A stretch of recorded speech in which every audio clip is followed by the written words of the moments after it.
Welcome to the Weekly Stuff Podcast with Jonathan Lack. And Sean Chapman. We are here, as always, to talk about stuff. This week on the show, nothing much happened.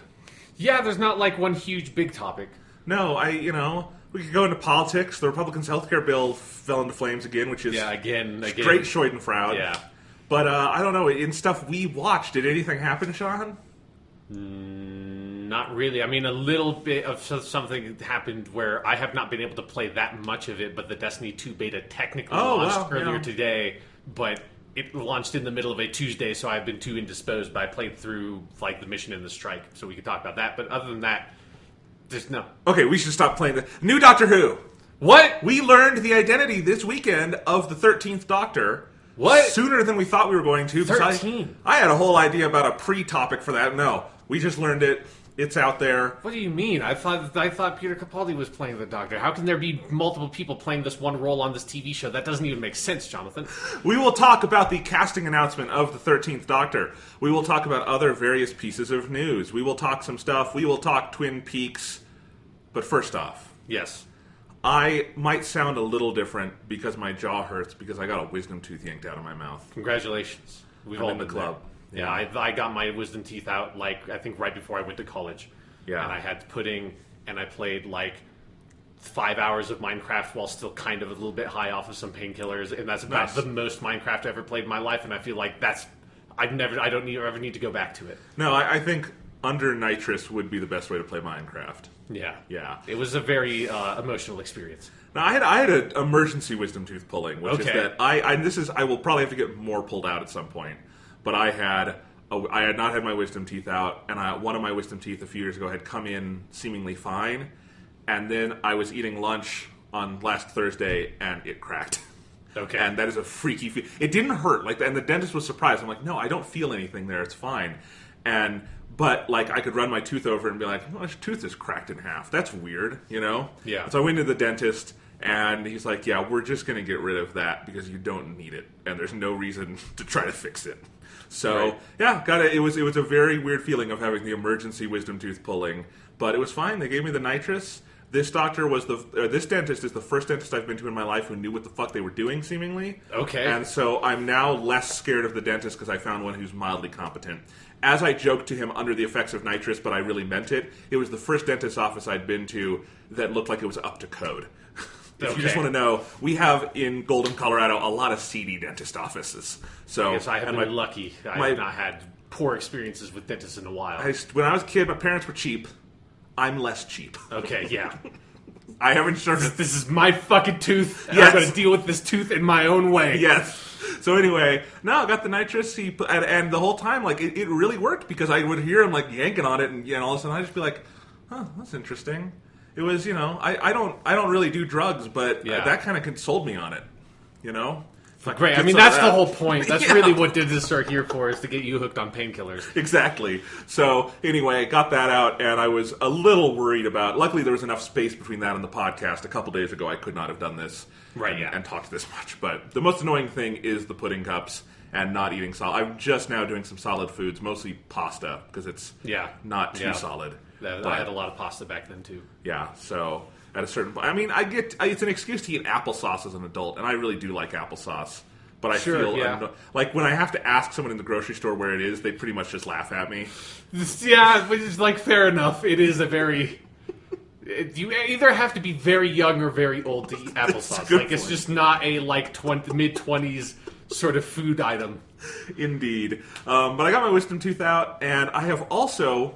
For reasons we'll talk about later, I've been watching the second season of Broadchurch. Right. And I want to talk about that. Okay. Because we talked a lot about the first season when it aired. Yes. And, of course, it's written by Chris Chibnall, who's the new Doctor Who showrunner.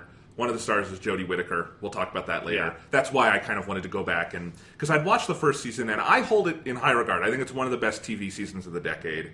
Yeah. One of the best acted, one of the deepest benched casts. Yeah, one of just the strongest sort of police procedural kind of shows in a while. Yeah, I think Broadchurch Season 1 is, putting Twin Peaks aside because it's its own weird thing, the best small-town murder mystery thing I've ever seen. Sure, yeah. I just think the depth of emotion to which it plumbs those ideas is extreme, and David Tennant and Olivia Colman are geniuses, so you have that. But I had really bounced off the second season when that aired a couple of years ago, and I watched like 2 episodes, and I just bounced off of it and did not give it more of a chance. Had you seen the whole second season? Yes, yeah. Okay. I watched it around the time when it finished airing, so it's been a little bit for me. Yeah, and the third season is airing right now on BBC America. So there's also just, I want to catch up, because the last season has been pretty roundly acclaimed. Yeah. So it sounds like they kind of got back onto a better track. And I want to talk about it for a minute because I did finish watching it today. And in fact, I binged the last 3 episodes. And even Broadchurch not at its best is maybe too emotional an experience to binge that much of it. Sure, yeah. Because I came out of that. I drove over here feeling very sad. I'll just say that. Yeah. Yeah. And I think the second season of that show is hugely problematic in a ton of ways. I wish I had given it more of a chance at the time because it is still very good. Yeah, because it's something where it definitely is very flawed, but it is such a more interesting continuation of that show than the, another person gets killed in this town and then these characters have to investigate it. I like the idea of it, even if it's not, it's got some issues in how it depicts it. I think that's an interesting idea of saying, no, season 2 is dealing with all the fallout of what happens when a crime happens in this small town. Is not just you catch the criminal, it's also that criminal was a member of this tiny community, was an important member of this community, and now this community has to deal with the fact that this person who they all loved and trusted committed this horrible crime, and they have to sort of reevaluate their lives in some way. And on an emotional level, that's the best part of that season. Yeah. Because the work Olivia Colman does, dealing with, it was her husband. Yeah. Spoiling Broadchurch for you, but whatever. Yeah, that show was that it was aired, a long time ago. and then it aired again on Fox with David Tennant doing an American accent. Yeah. You've seen it. Well, no one saw that version. But yeah, Olivia Colman dealing with that, the Latimer family with Jodie Whittaker as the mother. And I think especially actually the father in that second season has a really interesting arc. Yeah. And just some of the other people in town dealing with that. I think the trial stuff is atrocious. Mm-hmm. There's no justifying how badly written that is. And I think Chris Chibnall is a wonderful writer. Yeah. He can go from writing an awful trial scene to they're back outside the courtroom and it's, Hardy and Miller having just a personal conversation. It's like, this guy's really good at writing character dialogue, which is a good qualification for Doctor Who. So I'm confident he'll do a good job. Luckily, Doctor Who not really known for being a courtroom drama. Thank God, because I'll summarize the second season of Broadchurch a little bit. The guy who was the culprit in season 1, and we all know did it, pleads not guilty, as a surprise. And so now there has to be a trial for him. And everyone has to go through this, kind of relitigate the whole thing. And I do think that's an interesting idea. I just think it's done horribly where the courtroom stuff, unless courts in Britain are so alien that they're nothing like in the U.S., which isn't the case because we based all our court systems off theirs. Yeah. It seems like Chris Chibnall doesn't know anything about the law because you have, the thing that annoys me the most is the defense for Joe Miller, the culprit. The woman who plays the defense, she's an okay actress, but it's like her character is just spewing the most bullshit conspiracy theories at everybody in Broadchurch, and the judge never once says, hey, maybe tone it down when you just put Olivia Colman on the bench and say, were you fucking David Tennant? Right, yeah. And so it's like, that would never fly in a court of law, and all of it is that stuff. And everything that is predicated on where the case goes by the end of the season is on the most bullshit pandering contrivances that have nothing to do with reality. And that annoys me because I actually think there's a germ of an interesting story in there where the direction I think I would have taken it if I went there is maybe Joe Miller does that, but then watches all these people go through it and then figures out he can't do this to them or something and make him an interesting character in that. Because that also, he's in every shot of that season because he's in the defense bench, but he never talks. Mm-hmm. And so he never becomes a character in that second season, which is problematic, I think, if you're going to tell that story. But the character stuff is great. There's the side story of season 2 is David Tennant reopening this cold case that he had that we'd learned about in season 1. Yeah. And I think most of that is good if needlessly convoluted. Like, we got to the finale, and like when they reveal how it all happened, I just realized I don't know how these people are related. I don't know who this person is to this person, and there are so many steps in this murder case that I don't know how you would even like litigate it. Mm-hmm. It's ludicrous. It just felt to me when I watched it, and again, this is going off of like old memories now, but like I felt like it would have been, they would have better served the show if they had not done that like other murder case thing, and instead like dedicated that to like really fully rounding out just the core courtroom drama and finding other avenues to sort of explore that in a sort of more mature way, I guess. I agree, because they also have like they have the character of the prosecution is played by Charlotte Rampling, who's a phenomenal actress, you know, British acting royalty, and she's good, but her character is so underwritten and just so keeps rolling over and letting awful things happen in this case. And the whole thing is that her character is like this brilliant prosecutor who's come out of retirement because this case is so important, and then apparently she does no homework on it or something. Like, and again, I do think you're probably right that those needed to be two separate seasons. I do think the season gets better as it goes along and it finds its footing, and I think some of the interplay between those is important. Part of it is because David Tennant was, you know, his character, Alec Hardy, is not part of this town. Yeah. If you don't have that detective case, he's completely, like, detached from the other action of that season. And I do think it's a problem because, you know, he is kind of one of our two main characters. So they have to do something to kind of keep him in play.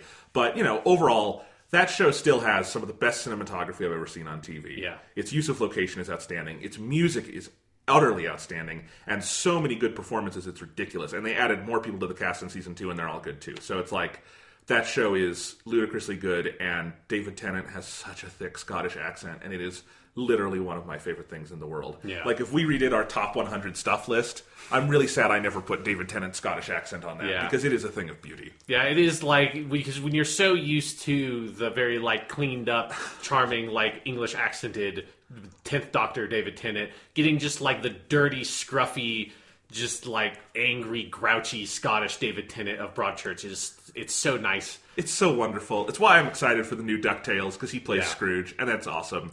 And Olivia Colman, I just think, is one of the best British actresses. I had actually known her from stuff before Broadchurch, and she's so the heart of that show in so many ways. Like, Broadchurch is over now because Chris Chibnall has to go do Doctor Who. I want some kind of anthology series where Olivia Colman and David Tennant just team up to do different things. It doesn't have to be fight crimes. They are just so good together. Sure, yeah. And one of the best things about that show is that it never even leans into a hint of romance between them. Yeah. Their chemistry is off the charts, but it's not romantic in the slightest. It's not sexual in the slightest. And that's one of, I think, the most interesting things about that show. Yeah. And actually is another thing that, given where Chris Chibnall is taking Doctor Who, I'm glad to see he can write platonic relationships between men and women. Yes. Because that's going to be important. I think it will, yeah. Yes. What kind of stuff have you been up to, Sean? A couple of things. I'm deeper into Nier Automata, but I haven't quite finished it yet, so I'll not really talk about it again until I'm done with it next week. You haven't quite finished it 6 times yet, right? Yeah, exactly, yeah. I'm very close, but then there's just been too much stuff going on. I was like, I need to... It was one of those things where I got to the point where I was like, I'm going to have like a solid like 5 hours or something to dedicate to just like bring this game to an end, because I know I don't want to stop in the middle after I like start doing some of this stuff. So I was like, I'm going to wait till I have like a good chunk of time to just dedicate to this. So I put it on the back burner for now. But I have finished season 3 of Hannibal, so I'm done with Hannibal for now. Who knows if they'll bring it back or not? It seems like they're trying to get it. Do you agree with my assessment, though, that that's a perfect ending? I mean, yeah. If it's going to stop, it is definitely like it's a lot better than if it had gotten canceled after season 2. Let's say that. Yeah. But that would be the ballsiest ending of all time. Yeah. I mean, I guess if it was like the end of season 2, you would just assume, I guess all the main characters just died. Okay, yes. I guess that's except for Hannibal. I guess it's like. But everyone else, I guess they must have all died. It would be a very different ending of the show. But yeah, like the end of season 3, it is a satisfying conclusion, even if it's like, I so desperately want to see what they would do with Silence of the Lambs. Yes, and like particularly, I just want to see what they would do with Clarice Starling. Like, I want to see what their take on that character would be, because I think it would be Will Graham in drag. Sure. I think people are underselling the possibility that they would have Hugh Dancy in drag, and that's how they would do it. I mean, it's entirely possible, because the other question would be, like, what do they do with Will Graham? Because the whole show is about his relationship with Hannibal, that, like, obviously he is not a part of the other stories in the Hannibal books and stuff. There's a very sad line in the book Silence of the Lambs where someone says, whatever happened to Will Graham? It's like, he's a drunk down in Florida now, and he lost everything. It's very dark. Yeah. But so if they ever do, like, if Netflix or Amazon or someone like decides to pick it up and keep on making more Hannibal, I'd be very fascinated to see it continued. But even if it's not, I think it's a very strong ending. I mean, they managed to, because I'm not a huge fan of Red Dragon, like we talked about last time. I read half of the book and didn't really love it. I don't really like the movie that much either. And so I've never really liked that story that much. And I think they've managed to make their adaptation of Red Dragon was way more interesting to me than actual Red Dragon. Particularly, I thought how they changed the ending. It's such a much more interesting ending to that story. That obviously you need all the background between the characters that they established with the other 2 seasons to make that ending work. But it's like the ending is fucking awesome, and how they changed the ending is fucking awesome. Instead of actual Red Dragon, at least based on the movie, I don't know if the book ends the exact same way, but the ending just feels like it just needs to end. This just needs to stop, so he just stops. We have to write in this conclusion. The book is so internalized that the book's ending is so much about Will Graham's emotional breakdown. Okay, yeah. That I actually think the show mirrors it thematically, if not literally. Right. But, yeah. But yeah, it's a great show. Yeah, it's a great People show. should watch it. Yeah. I didn't ask you this last week. What'd you think of your girl, Gillian Anderson? She's so fucking good in that. Isn't she amazing? She's amazing in everything. And it's something that, reminded me, because it's she's not in everything all the time, so it's I don't always encounter her. And then when she's in something, it's oh, right, I forgot I'm 100% completely in love with Gillian Anderson, and I had forgotten that. And then I see her for 1 second, I'm like, right!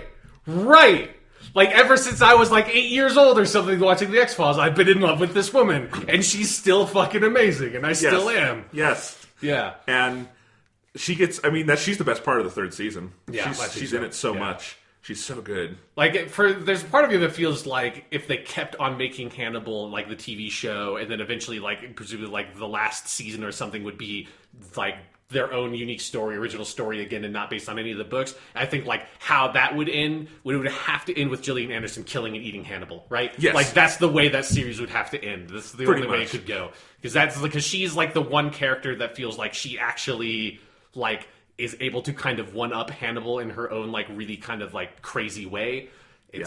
She's awesome. She's so good. She gets the last shot of the show. Yeah. Which is a hell of a shot.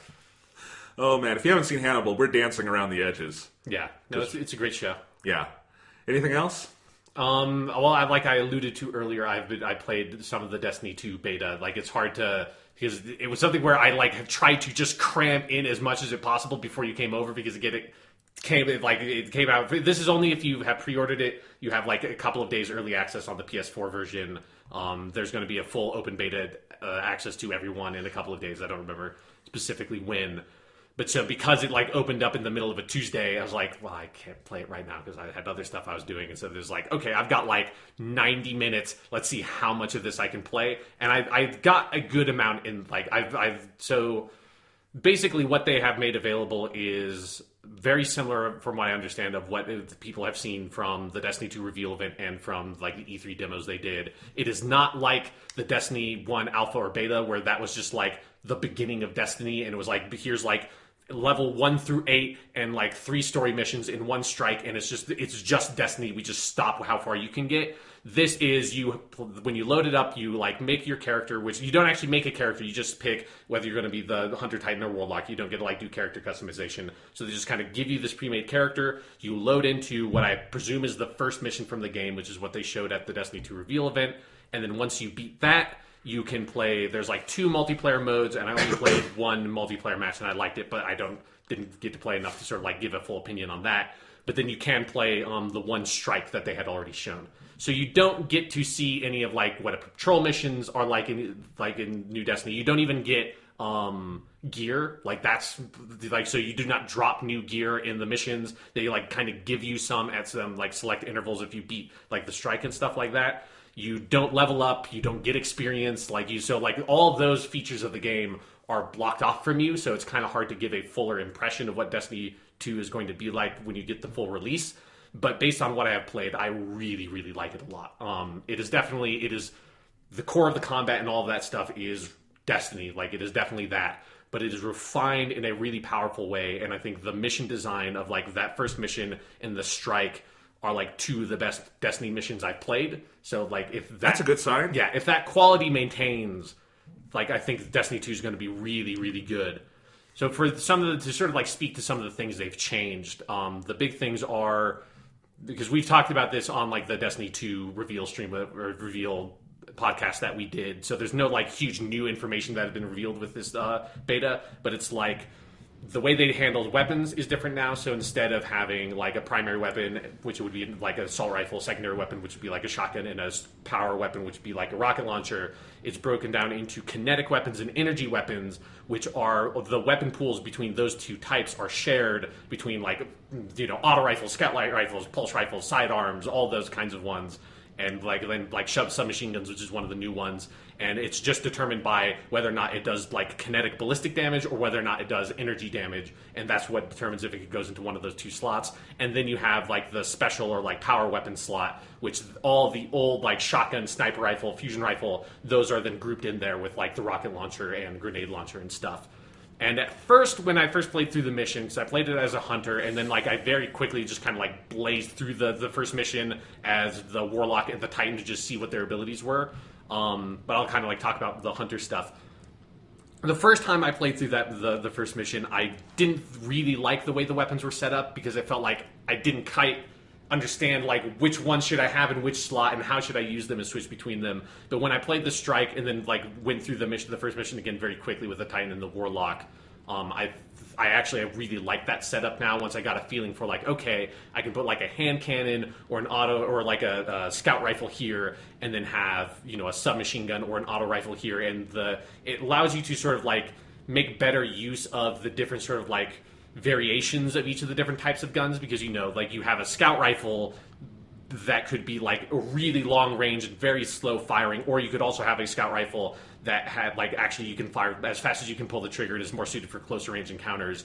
And some of those, like, those guns that are on, like, the edge of their sort of usability of, like, the scout rifle that's practically a sniper rifle, or, like, the auto rifle that's, like, practically, like, just a vomit of bullets onto your enemies and you have to reload immediately, that's only suited for extremely close range. Those guns kind of existed in Destiny 1, but they were never useful, right, because you wanted the gun that was most applicable for, like, the most different combat scenarios. And here, you can really make use of, like, the whole variety of the different types of weapons, because you can put one in your primary and one in your energy weapon slot. Yeah, I love the idea of this, because it really sounds like it. You know what it weirdly reminds me of? And it's a very different system, but it reminds me of when, like, Call of Duty for perks went to the pick 10 thing. Yeah. Of, like, instead of making it all tiered, just, like, have the boxes and let people kind of fill it with what they want. And it doesn't unbalance the game. It actually allows you to really, like, specify, like, okay, I find this useful, let me put it here. Because you're right, there is, with, like, main weapons in Destiny 1, you could switch between them, but it was cumbersome to go into the menu. And so, yeah, I really almost exclusively use scout rifles there, or whatever, you know, if I had a better of something else, maybe. But I like the auto rifles, I like the fusion rifles, I like all of these, and I like the idea of being able to maybe, you know, pick and choose a little more. Yeah. So I should say I haven't played the beta yet. I, A, have not pre-ordered the game yet, and B, I forgot it was happening. Right, so I will have played it by next week, I'm sure, because there's going to be the open beta. But yeah, so that, I think, is a good change. It also means that you use your power weapon a lot more frequently, because before it was like, once a mission, you would pop out your rocket launcher and be like, okay, now I'll, like, blow up this big enemy with my rocket launcher, and then you're never going to see, like, purple ammo again for, like, the whole mission. And here, like, the purple ammo type drops more frequently, and then, like, there's something nice about being, like, it's not just a rocket launcher or a heavy machine gun, or I guess eventually they added the sword to that slot in Destiny 1. Now it's like you actually have a nice variety of weapons, which I should, like, note, like, one of the things the beta does is you drop into the mission with, like, I believe a more or less random assortment of weapons. Like, they just give you, like, here's, like, 5 kinetic weapons, 5 energy weapons, and, like, 3 power weapons, and you can just use what you want, because, again, they don't drop gear. So it's just like, here's, like, a bunch of hand cannons and just assault rifles in random shape, just put them where you want and use them. And so that's, like, nice, because you can just quickly try all these things out. And I like the feeling of, like, when you pull out a shotgun now, the shotgun is so fucking powerful and ridiculous because they've moved it to that last slot that just feels like okay, now I'm going to pull this fucking shotgun. I'm going to get up close, and we're going to get some real business done. And it's a very nice feeling, and I like how like those weapons have been very powered up to fit into that new slot. And then that goes into the other, and I think probably the most significant change to the game is actually how subclasses work. So if you remember in Destiny 1, you have the whole system of like, you're a hunter, which is your like top level class, and then you could pick like be a gunslinger or a blade dancer or whatever, like the new one they added in Tank King was. And then if you're a gunslinger, then you go in, and that's what determines what your double jump is, what your grenade type is, what your melee is. And then there's like a number of different sort of like perks that were like, oh, this makes it so your golden gun super like penetrates targets. This one makes it so if you get like headshots, you can reload faster for 5 seconds or something. And you had all of those, and it was like this weird kind of grid arranged with like where you could like pick from like the vertical column, and they were arranged horizontally. And so you had 3 options in the like a golden gun modification one that you could just pick between. And that's how the subclasses worked in Destiny 1. In Destiny 2. It's a really interesting setup where you still get to pick what your grenade type is and what your double jump is, and then you also have 2 options for this new ability all the classes have of like the hunter has a roll they can do that you can either make it so that the roll recharges your melee attack or it reloads your gun. The Titan has a shield they can pop down that can either be this big shield that will will last a long time, or a smaller shield but that you can duck behind and shoot over. And then the Warlock has like this area of effect thing that they can put down this kind of circle on the map that if you stand within, you'll either be healed or you can make it so that it'll increase the amount of damage you do. So you have those abilities that each of the classes have, but that's another thing you can pick between. But other than that, all the old like kind of like perk style ones that would be like, oh, this makes your golden gun do this or this does that. Those are all like put together into like this diamond of 4 abilities that just come as like a package. And they only have one that is unlocked for each of the subclasses, and you can see another one. So I don't know if there's going to be more than 2, and they're just kind of like letting you know that eventually in the full game you're going to be able to pick between these, or if like there's only going to be 2, who knows. But basically it means that so for the beta you just kind of like get this one sort of version of the subclass that you don't get to sort of customize as heavily as the Destiny 1 subclasses were. And at first I was very resistant to that, but especially once I sort of was able to go through with the Warlock and the Titan and see how all those subclasses work, because each of the classes have 2 unlocked in the beta, and I think there's going to be 3 or maybe 4 in the full game. You get this good sense of how by taking away some of that customization, they've managed to make the abilities, I think, more that you have more interesting, and they synergize much more effectively. And then also it helps make the PvP feel way more balanced, at least based on the one match I played. And so I actually think it makes it so that all the subclasses have a much more like defined sort of identity, and the abilities you have will link together in really interesting ways to sort of like really effectively change the way you're actually playing that class. And so to sort of give an example, my favorite one for the Hunter was the new class they had that's kind of like, looks like the Blade Dancer because it's like the electric type one, but it has like the abilities are completely different. And that one has the 4 abilities you have all kind of work together to really heavily emphasize you using your melee attack. So it's stuff of like, if you do your dodge roll, it will make it so that your melee attack has like a greater distance. And then also now like your melee attack, if you do your melee attack when it's fully charged, it then unlocks this period for like 5 seconds or something where you can do the fully powered up melee attack multiple times in a row. And I think it's like if you get a kill with a melee attack, it increases the ability or the rate at which your dodge ability recharges. So all those things work together to make it so that when that class is really well suited for getting in close, like rolling up in front of an enemy, beating the shit out of them, and like rolling out of the way and having like the kind of melee chains that's really interesting. And all the other classes have things like that, of like one of the Warlock classes have all the abilities around being able to take enemies out while you're gliding in the air that will like recharge your grenade powers and stuff like that. And so all the subclasses are now designed around this sort of philosophy of having these synergistic abilities that all work together, instead of you having this like weird patchwork quilt of like, oh, I'm going to like kind of take this with like the throwing knife, I'm going to kind of like make my golden gun do this cool thing. And that had its charm in Destiny 1, but I think the way they're doing in Destiny 2 is, 1, it's way less confusing, and 2, it feels like they've managed to sort of balance the game around this sort of core idea to make the classes feel more interesting to play for me. It definitely sounds like they've pinpointed the messier aspects of Destiny 1 and kind of gone in with, surgical precision, in so much as they're not giant, obvious surface changes, but they're very good refinements, is my sense.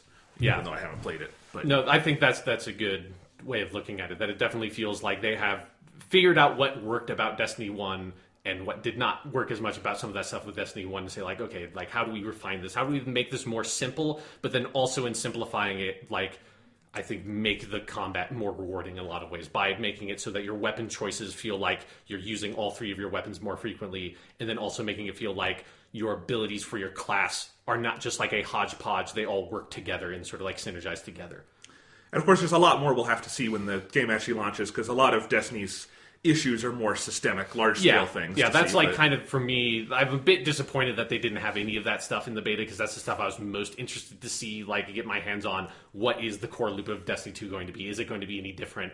But, you know, I think this beta, like, it's definitely... I would not say you need to, like, go out of your way to right now to, like, go do a pre-order on Amazon to get a code to get in extra early, because there's not... Again, there's, like, one story mission, one strike, and then 2 multiplayer modes. There's not... You don't need to rush to get into the beta to be able to make sure you have enough time to play it all. But once it goes open for everybody, I think check it out. It's cool. It's fun. Like, and do the thing of going through and playing through that first mission with all the 3 classes, because the way they've changed all of them is really interesting, and it's fun to see all the different powers. That was the best thing about the Destiny beta the first time around, was getting a feeling for the classes, so that when the game launched, you're like, I know what I'm going to play. Yeah, there's definitely, like, and it is one of those things where you play... I started with the Hunter, obviously, because that was the one I played the most in Destiny, but then when I went through with the Warlock and the Titan, I was like, fuck, they're all so much fun to play, and they all feel so different. And, like, some of the new supers, like, the Titan has this super that is so fucking awesome, where it's the new class called, like, the Sentinel or something. It's their Void class. And the super is you get, like, this... like, summon this, like, purple Captain America kind of shield.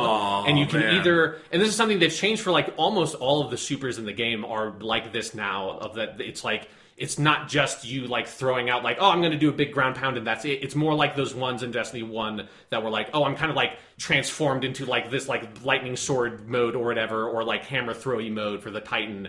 And, like, I have actually, like, kind of a couple of things I can do with this while I'm in super state, instead of it just being a big attack. And so, like, when you summon that Captain America shield, you can either run around and, like, just kind of hit people with it, you can throw it, or if you hold down L2, it, like, projects a shield around you that you could use to, like, defend your other enemy or your other teammates. And so the supers are a little bit more versatile in that way, and that's awesome. Fun. Yeah, Titan was kind of wound up being my main by the end of Destiny 1. I think you will like what they have done with the Titan. I'm excited. Yeah, it's good. All right, you want to talk some news? Let's talk some news. All right, normally we would go through all the little news before we get through the big news, but I don't want to wait. Well, what happened in the news? I feel like we talked about something earlier, but... Doctor Who! Oh, right! They've recast Doctor Who. That's a weird move. All right, so it's time. We know who the new Doctor is. They announced on was it Saturday or Sunday? I think it was Saturday. It was Saturday because it was at the end of Wimbledon on the BBC. Wimbledon's done. The sport's over. Yeah, at the end. Yeah, they decided it's like with the female Doctor Who, we can't have Wimbledon anymore in this world. Anyway, they aired a little 1-minute trailer. I actually liked this more than the last time they announced the Doctor, and it was a 30-minute special. Which was like the only thing relevant was like the 8-minute interview with Peter Capaldi at the end. Yes, I liked the 1-minute, really, I think, nicely done little trailer.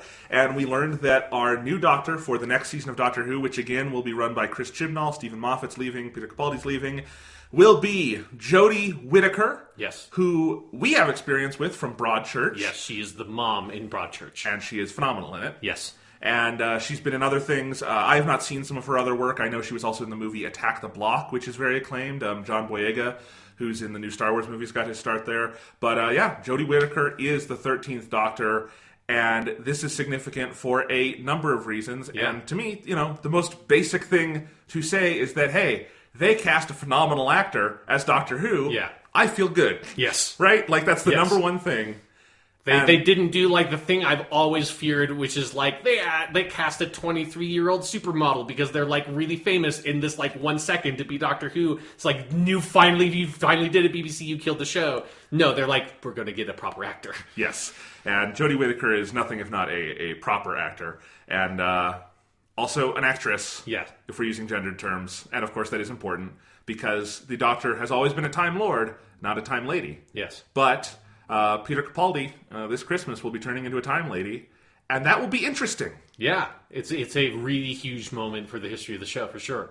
I mean, technically, we had a female Doctor in Curse of the Fatal Death, and technically there's a spin-off like the Elseworlds kind of like alternate universe story in a Big Finish audio with a female Doctor Who, and that was pretty good. So technically there have been women who have played the Doctor, but not in the main continuity of Doctor Who. Not in whatever the fuck the main continuity of Doctor Who is, but yes, the official like TV show televised version of Doctor Who, there has not been a woman who played the Doctor. Indeed, and this is cool. I tweeted the night. I really did want, before this announcement came down the pike, and it just happened very suddenly, I would love to have had a conversation between you and me on the hypothetical of, should the next Doctor be a woman? Yeah, because I feel like we talked about that when Matt Smith regenerated a little bit. But we haven't revisited the topic since, I don't think. So let's talk about it a little bit. Obviously, it's happened, and we're both happy about it. Yeah. It was an evolution for me. Not that I ever was against it on principle. Yeah. It was just that I think when not that the idea was first kicked around Matt Smith's regeneration, just that it's it been started around for a long time. Yes, just that it got a zeitgeist, I think, on the internet around then. My thought was not that's a bad idea. My thought was that's a complex thing to do, and I don't know if the show's equipped to do it. Yeah, at that moment. But the thing is, I really have come around on that. I think that was a failure of imagination on my part, and I think a failure of imagination on many people's parts at the time. Not that I don't think they should have cast Peter Capaldi, because he's fucking amazing and all that, and I would never want to live in a world where he didn't get to play the Doctor. But I do think it was just a failure of imagination saying, yeah, the things that define the Doctor are so not tied to gender that it would be a massive missed opportunity not to let the Doctor make that big change and say, throw gender out the window, throw that thing we've associated with the Doctor out the window. And to me, it's like now you can get to a different part of the heart of the character. Yeah. In addition to, you open up the casting pool, and now it's like, okay, there are different kinds of performers who get to play the Doctor. And now we get someone like Jodie Whittaker, who in our past ways of thinking would not have gotten to play this part. It's exciting that we will get to see someone like Jodie Whittaker play this part. Yeah. And so that's kind of where I've come down on it, and I'm so glad they made this decision for so many reasons. Again, boiling down to, I just think she's a really good performer, and even though the Broadchurch part is in no way a Doctor Who-esque role, no. It clearly shows she has the acting chops for, I think, a lot of what you could throw at her on this show, and I'm excited to see other sides of her, because she doesn't get to smile much on Broadchurch, or have fun. And I assume she can do those things, and the Doctor is a fun part to play. So that's going to be cool, too. Yeah. But yeah. Yeah, I think for me, while I've always been open to the idea of a woman playing Doctor Who, and I don't think it would have been some disaster or something if that had happened when Matt Smith regenerated. I still do think that, at that moment in time, I think, with Stephen Moffat still running the show, and with, after season 7 being, one of, if not the worst season of New Doctor Who, I think Peter Capaldi was the right choice for the right time of bringing the show back to this basic of the character and do this core of the show, and getting that Peter Capaldi era that I think now, if they had not gone for someone who isn't a white dude, it would have been a really bad choice, because I think because one of the things that you have to do with Doctor Who, I think, always is cast the new Doctor against the old Doctor. And I think Peter Capaldi was, the perfect person against Matt Smith, of, Matt Smith being very youthful. I mean, obviously his performance of the Doctor had, that age to it. But on the outside, very youthful, and he was a young actor, and then and he was bubbly and fun and quirky and eccentric, and then going to Peter Capaldi, who is was much older and this much more experienced actor that brought this certain kind of gravitas and severity to the role that went back to a William Hartnell or John Pertwee version of the Doctor, and feels that has was the right decision to sort of bring that era to an end and to a close, and because it really and also him leaving with Stephen Moffat feels it's the appropriate thing to do, to just bring that whole arc from 2005 of the beginning of the revived series, and the Doctor starting in this very damaged time war, whatever, how do we get Doctor Who to come back and make it work, and in modern television, and they made all these changes with the time war and giving him PTSD and all these things that worked for a character thing then it feels over the course of Stephen Moffat's run, we have by the time we get to the end of Peter Capaldi, I feel that has so come to an end that we had the 50th anniversary, resolved the Gallifrey stuff, the Doctor went back to Gallifrey in season 9, all of that stuff is done, and you can just have the Doctor be the Doctor again in a way that has not been true for the entire run of New Doctor Who. And now it feels that putting that to an end means now we need to wipe the slate clean and like start new, start fresh, and start with an actor that is not a white guy. Because I don't know how else you would cast against Peter Capaldi. Like I think you'd have to like get Matt Smith again or something. Like you'd have to cast against him backwards, and that's not the way to do it. You have to cast against him going forward, and getting an actress like Jodie Whittaker, I think, is the right choice to do to make that. Oh, it's so perfect. I think Peter Capaldi, to me, is kind of the definitive version of this type of doctor. Yeah. Of the older, world-weary, but still very energetic kind of doctor. I think he has put such a stamp on the part as we know it, that if you went with... I kind of don't care who the white guy is. Any white guy on Earth, even actors I love, I don't know how that would work. I don't know how you could step into those shoes and make it an interesting next step. It had to be something different, and I think going female at this point is perfect. And I think it's also worth saying, talking about the arc of the show up to now, the groundwork Moffat and Capaldi, and especially Michelle Gomez, laid in these last 3 years to, I think, help open viewers' minds and the mind of the show to how gender works with regeneration in these things and lay that groundwork. One, I think it allows Chris Chibnall to kind of hit the ground running with this, because you don't need to do any of the awkward kind of talking around it. You can just go with it. And I really think it did help, like seeing Michelle Gomez play the Master and seeing how ultimately, like, the gender is not what makes that so different and interesting. It's that she is as much of a, scary, interesting, diverse Master as any of them have been.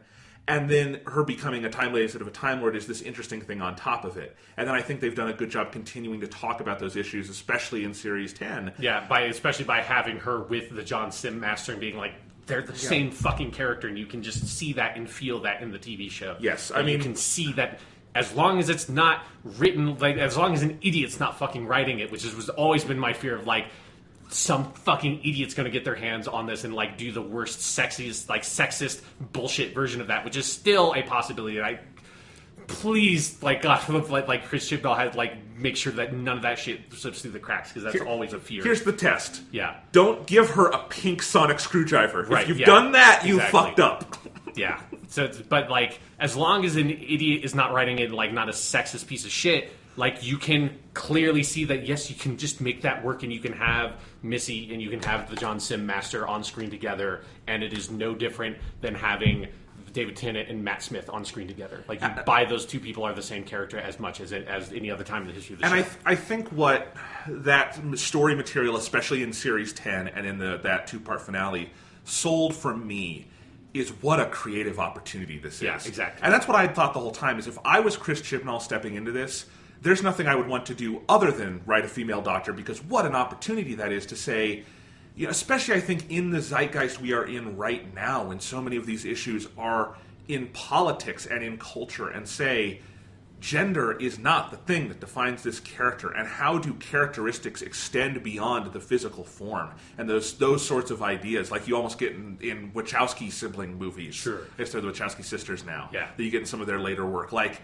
those kind of things are so interesting to me, and to try to take the Doctor who has been, for 53 years, a male character, and go in that new direction with it. It's a huge creative opportunity, and it's exciting and probably a little daunting, because it's a minefield and things you could fuck up. Yeah. But it's also, I think, especially with the right actress in play, and they've gotten the right actress, I think that's an opportunity. Yeah, absolutely. And Stephen Moffat has given interviews where he said, no, I had no idea who they were casting. Shut up, Stephen. You obviously knew what Chris... Like, maybe you didn't know the exact person. Yeah. Chris told you he was going to cast a woman, because that's so baked into, I feel like, some of the final episodes of Series 10. Sure, yeah. Like, the whole line about the future is female, and the Doctor's thing about how we don't see gender. Like, there's just enough of that it's like, I think the groundwork was being laid. And I'm glad it was. Yeah. I think it's good diegetic things to have in there that will make the transition feel even smoother. But yeah. And there were interesting interviews with all the players. Chris Chibnall did come out and say this was always my plan. And I'd read an interview with Chibnall a few months ago where he said the BBC had asked him a couple times to take over the show, and he'd said, like, while they were looking for a replacement, and he'd said no a few times, thinking he didn't want to do it, and then finally he said, okay, there's something I want to do with Doctor Who that we've never done before. If you let me do that, I'll do the show. And he didn't say what it was. I kind of assumed it was this, and now we kind of know that's what it is. So he's clearly going into this with a vision and not a whim, and I think that's important to be committed to it. And then I just have to say, like, when you saw Jodie Whittaker take the hood down in the little trailer, and we see like a full shot of her for the first time as the Doctor, even though it's obviously not her final costume or anything, I just thought, she really looks like the Doctor. There was just something about it. And I think if I had just seen something from her on Broadchurch where she's playing such a down-to-earth human character, I wouldn't have thought that from that like physicality level that, kind of, and it's so much in how an actor carries themselves that makes them the Doctor. Yeah.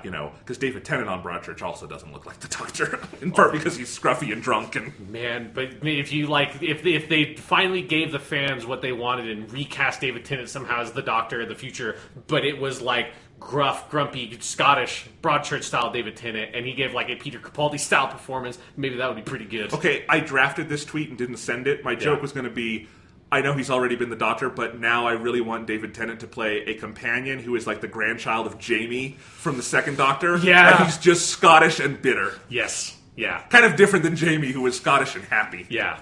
Yes, but no. But what I was saying is in that 1 minute trailer, I was like, oh man, she really looks like the Doctor to me, and there's just something about that. And I'm a 24-year-old white guy. Yeah. There's got to be a lot of, I think, Doctor Who fans, women of all ages, but also little girls who watch the show, and that had to be a cool moment. Yeah. Yeah. No, it is absolutely the right thing to do. Mm-hmm. Yeah. But then it leads to, let's like speculate about some stuff, because it leads to, for me, the biggest question is, do they like decide to, hey, like, let's do a male companion? Like, do we still do like 20-something woman living in London as the companion till the end of time? Like, does that change that side of the show? I think there are a lot of like questions, other like supplementary questions about like, does this lead to other changes in what we do?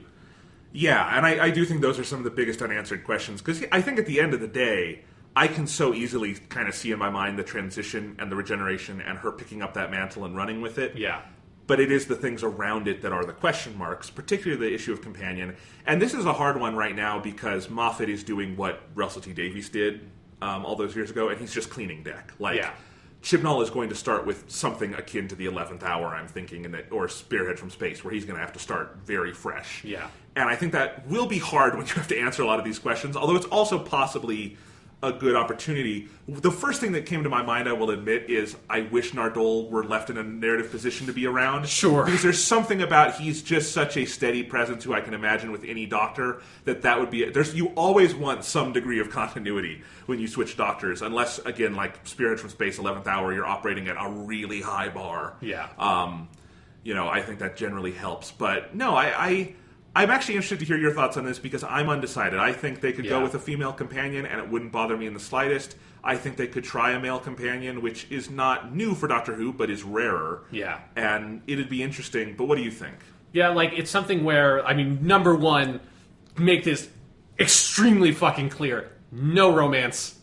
Under no fucking circumstances. That does not change. That absolutely does not fucking change just because the Doctor's a woman. Yeah, and we're not new to that. We thought that about the... I have always fucking thought that. Yes. The only time it was a success, or it was acceptable, was in the first Doctor story, the Aztecs, and that's it.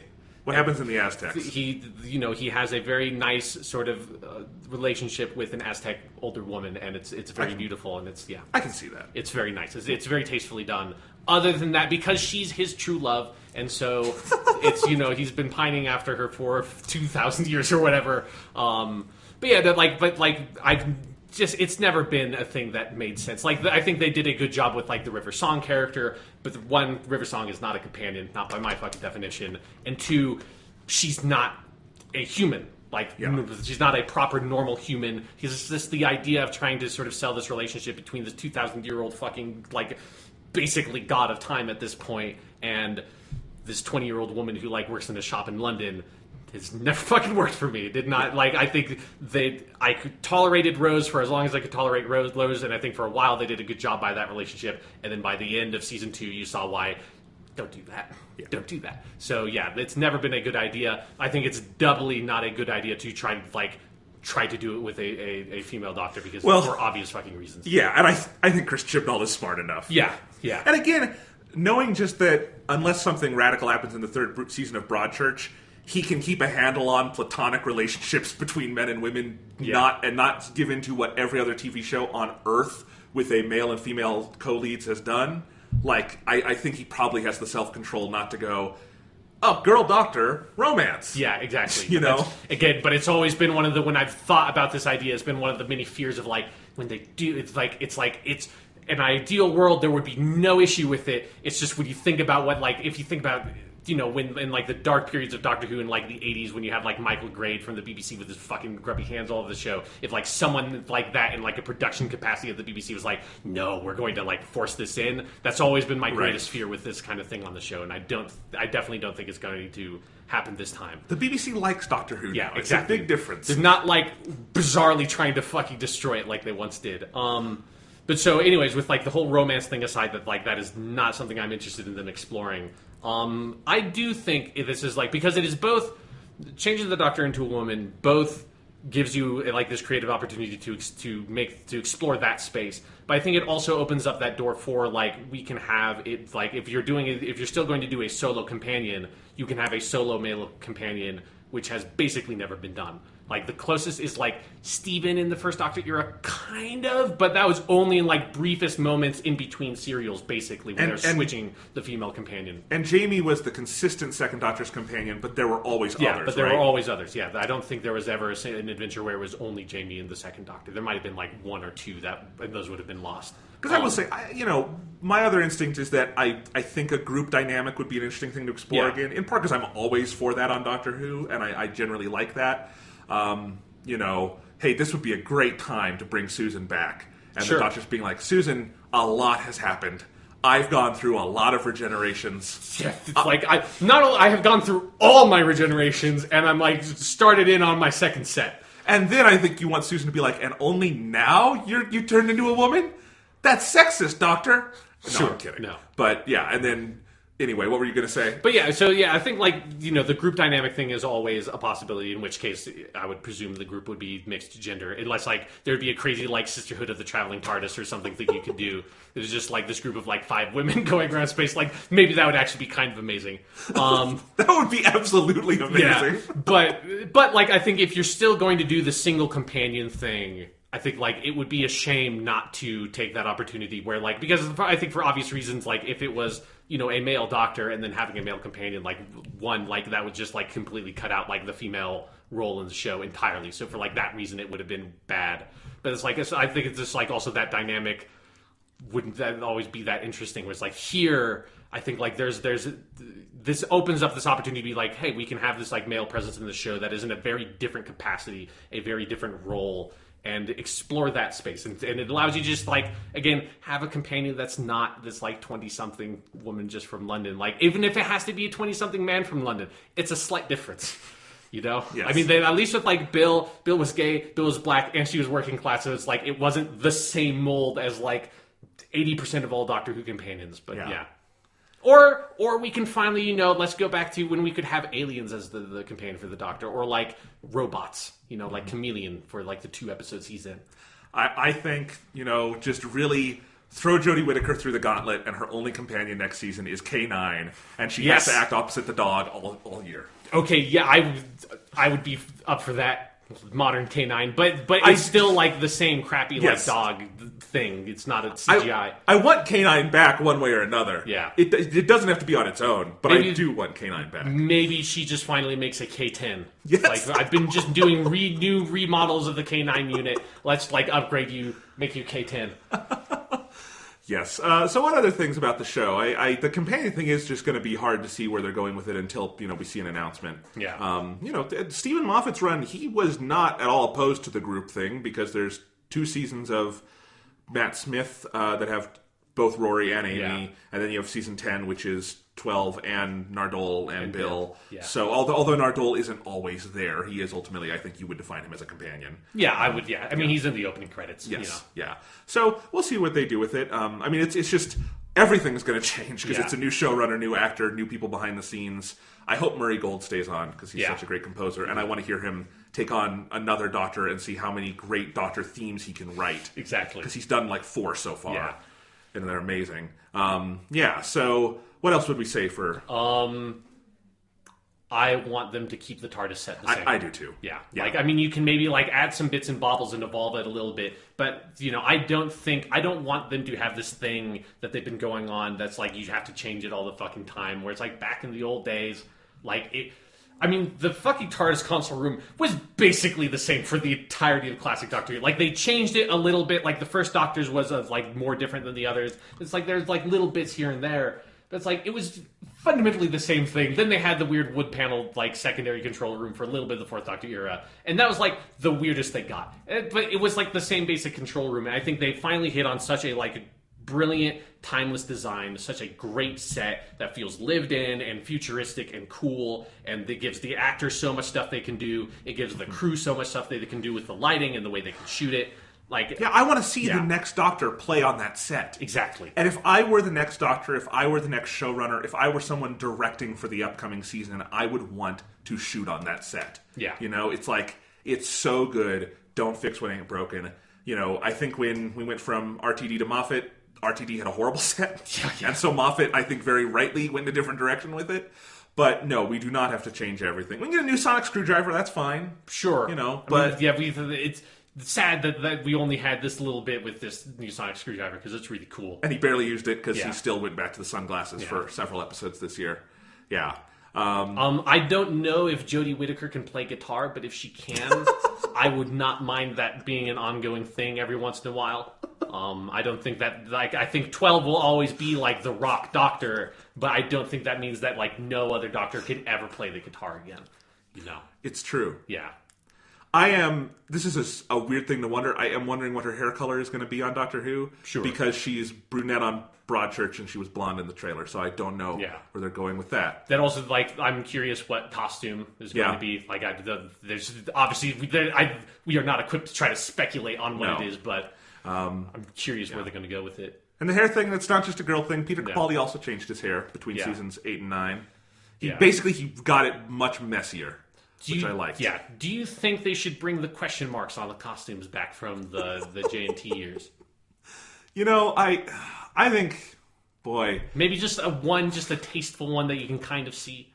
I think it would be fun to try it out. That so much of that I think will depend on once they start writing scripts and start getting a feeling for, like, what is her Doctor like. Yeah. Because, you know, Sylvester McCoy could own the fuck out of that. Yes, he could. It does, but like, I don't know, if you put that on Peter Capaldi, that'd be ridiculous. You know what I mean? It really does depend on the actor. I'm just saying that's, like, I feel like since they have, or Stephen Moffat has, in his own small, weird, like, kind of, like, debatable way, canonized the Doctor as Doctor Who, that means now he has to have his fucking, or she has to have her question marks back. Yes. Does the pronoun thing get hard for us from here on out? I think we'll just, I think we'll be fine. The Doctor as her for the run of Jodie Whittaker. Yeah, probably, I don't think it has not been. I don't think an issue when talking about the Master. So no, yeah. It's something where I hope that's not something they have to, like, do every single episode in New Doctor. You can have a couple of pronoun jokes every once in a while. A good pronoun joke is always nice. Yeah, don't make it the. I think it's okay if you have the new Doctor make it about herself at some point of, like, when I was, like, you know, exactly. Yeah. But I mean, that's also the thing, is that probably most of the people she's going to start meeting wouldn't know that. It's a good point. Yeah, you know, right? Like, and I am interested actually to see. I think there are a couple of characters I would like to have be brought into the orbit at some point. Like, I think some people mentioned, as good of an ending as River Song had in these last few years, somewhere down the line, I think that would be an interesting thing. Like, if in a couple of years, when Stephen Moffat has had a requisite break and wants to write another episode, that would not be a bad script to write. Yeah, it's something where I'm torn between, like, the Husbands of River Song is such a perfect ending for that character, and like caps that story off so beautifully. That, like, I kind of want it to just stay that way. On the other hand, it is, like, I think Alex Kingston would have a lot of fun. Yes. Yeah. So that would, Alex Kingston, another person now that's like, it's too bad she can't play the Doctor.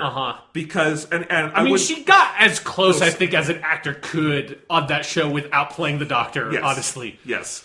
But yeah, we do realize, like, since women weren't playing the Doctor for all these years, a lot of people who would have been perfect for it have already played significant parts. Yeah. But yes. What else was I going to say about what's coming up on this? I've got a point that I think, like, I think you should change the opening titles. Like, I think it's time to do that.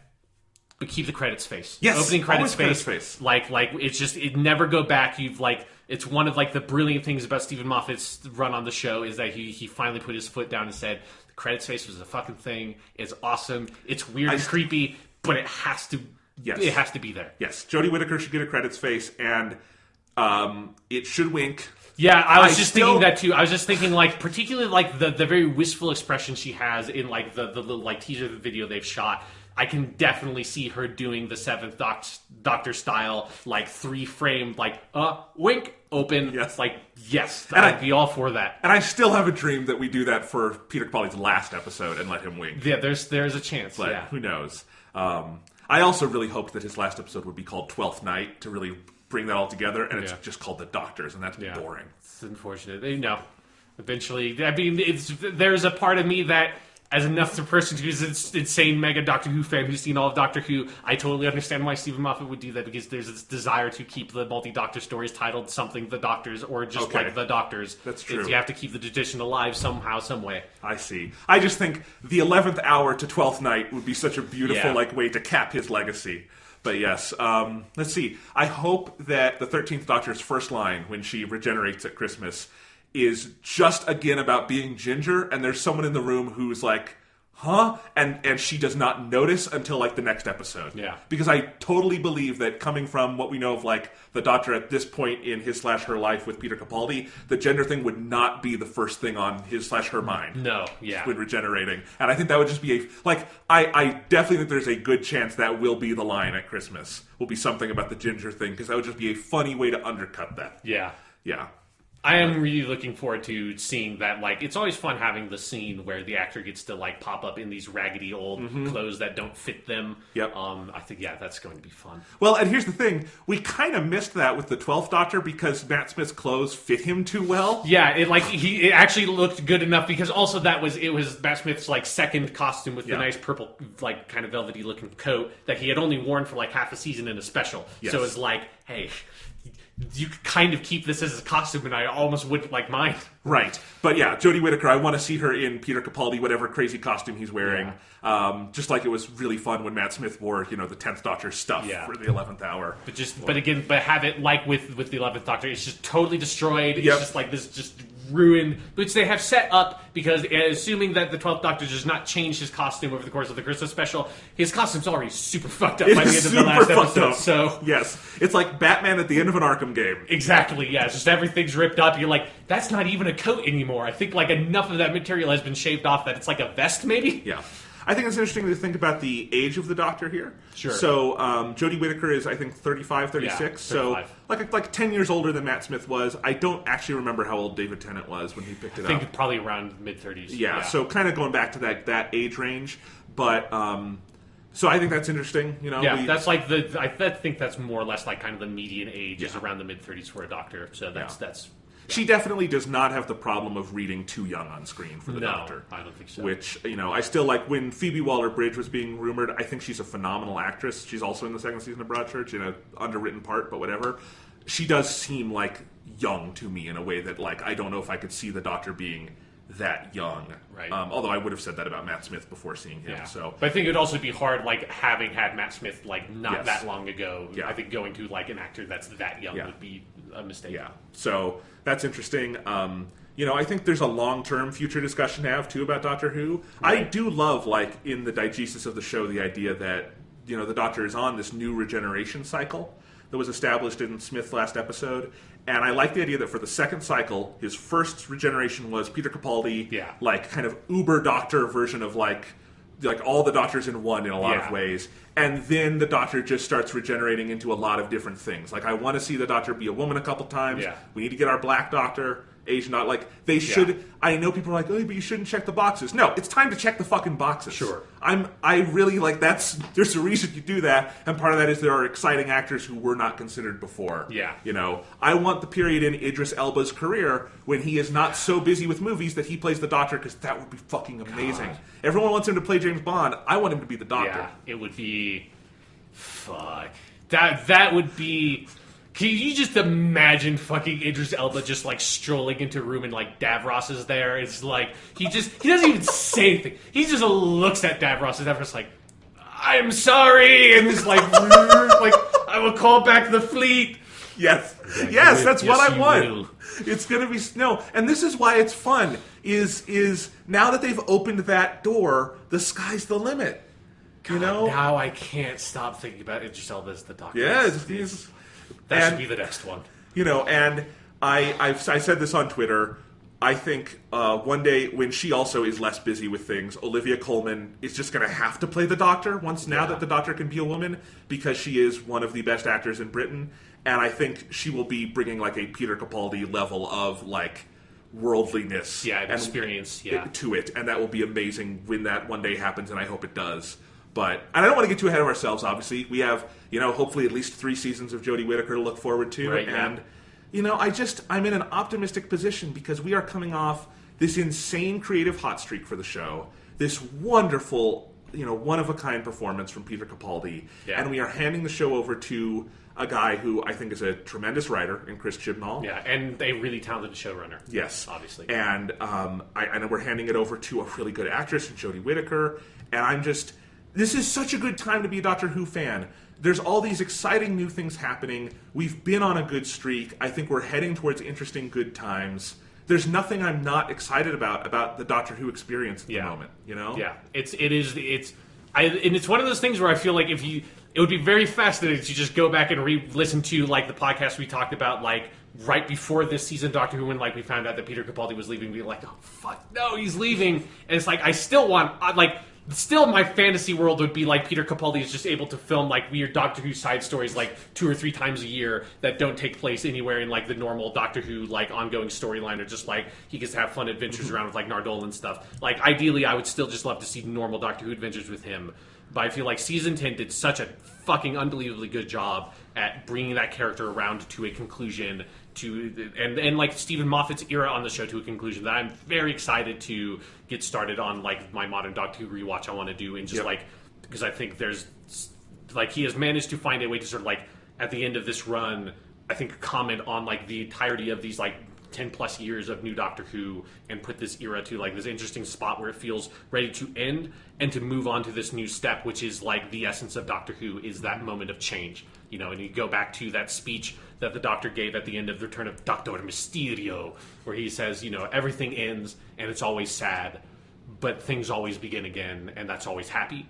And that's exactly where we are. Yeah, that's the phase we are in with Doctor Who, and I'm sad to see Peter Capaldi go. I'm extremely excited to see the Christmas special, obviously with having David Bradley there and everything. But then also I'm extraordinarily excited to see where the show is going to go in the future, what kind of Doctor Jodie Whittaker is going to be, and then what kind of show Chris Chibnall is going to bring. I'm curious if there's going to be larger, because I would be very open, honestly, at this moment to even like larger structural changes for Chibnall's run if he wants to do a more like Key to Time, Trials of Time Lord style like full season long story thing that's a bit more heavy on the narrative. Like I would be open to that, even though I think the heart of Doctor Who is obviously the individual storyline stuff. There are always periods in the show where you can like do the big crazy like war games, the Daleks master plan. It's been happening forever in Doctor Who, and we're on season 11. Exactly. So let's remember that it's time to like the heart of Doctor Who will always be the individual storylines. But I think there's a good opportunity for Chris Chibnall, because we've seen how fucking amazing he is with Broadchurch at bringing some of that stuff together. I would be really interested to see him doing that with Doctor Who. He's not a director, but Broadchurch has such an extraordinary visual style. That's honestly one thing I would like to see if he brings to the show, because the Moffat years have been very handsome, and I think the increase in budget, and clearly I think their adventurousness in how they shoot the show has gone up, and they've had some terrific directors like Rachel Talalay who have done amazing things. But I would like to see if Chibnall might be interested in bringing a more unified visual spark to things. Sure. Because, we've gone from Doctor Who being kind of an ugly show for most of its life. That is the part of the new Doctor Who rewatch I'm like most dreading, is like, fuck. Some of those early RTD years look real rough now. Yeah, to I think being a really visually nice show, but I think they could go further. Sure. And I'd be interested to see what he's interested in doing with that. And let's also just take a step back. This is the 13th time they've had to cast a main numbered Doctor. Yeah. They still haven't fucked it up. Uh-huh. This is amazing. That as you say, they've never gone for the 23-year-old male or female supermodel. Yeah. They haven't made the giant mistake. They have had periods where creatively things are rough, But, for people who want to shoot back Colin Baker at us, that's not Colin Baker's fault. No, he was fucking awesome. Like, yes. I was watching some clips of, as I always do, I'm like constantly in the process of just watching random clips of Doctor Who on YouTube. And, like, I was watching some Colin Baker ones just the other day. I was like, man, he's so fucking good. Did you see Colin Baker's tweet on this? Yeah. Where he basically said about Jodie Whittaker, change and not a moment too soon, which is his first line, which is a wonderfully weird ending to Caves of Androzani. And Colin Baker's cool. Yes. Yeah. But, yeah, again, 13 times, they haven't fucked it up. That's really good. Because one day, by the law of averages, it will have to happen. But it hasn't. I don't think it ever will. I think there's some magic in Doctor Who. It will never even be. As I will always have this weird stress dream about, like, oh god, they've finally shot the show in the head. They've done the thing that they'll never be able to crawl back from. But they haven't. It hasn't happened yet. And the show has been on for a very long time now, so maybe it will just never happen.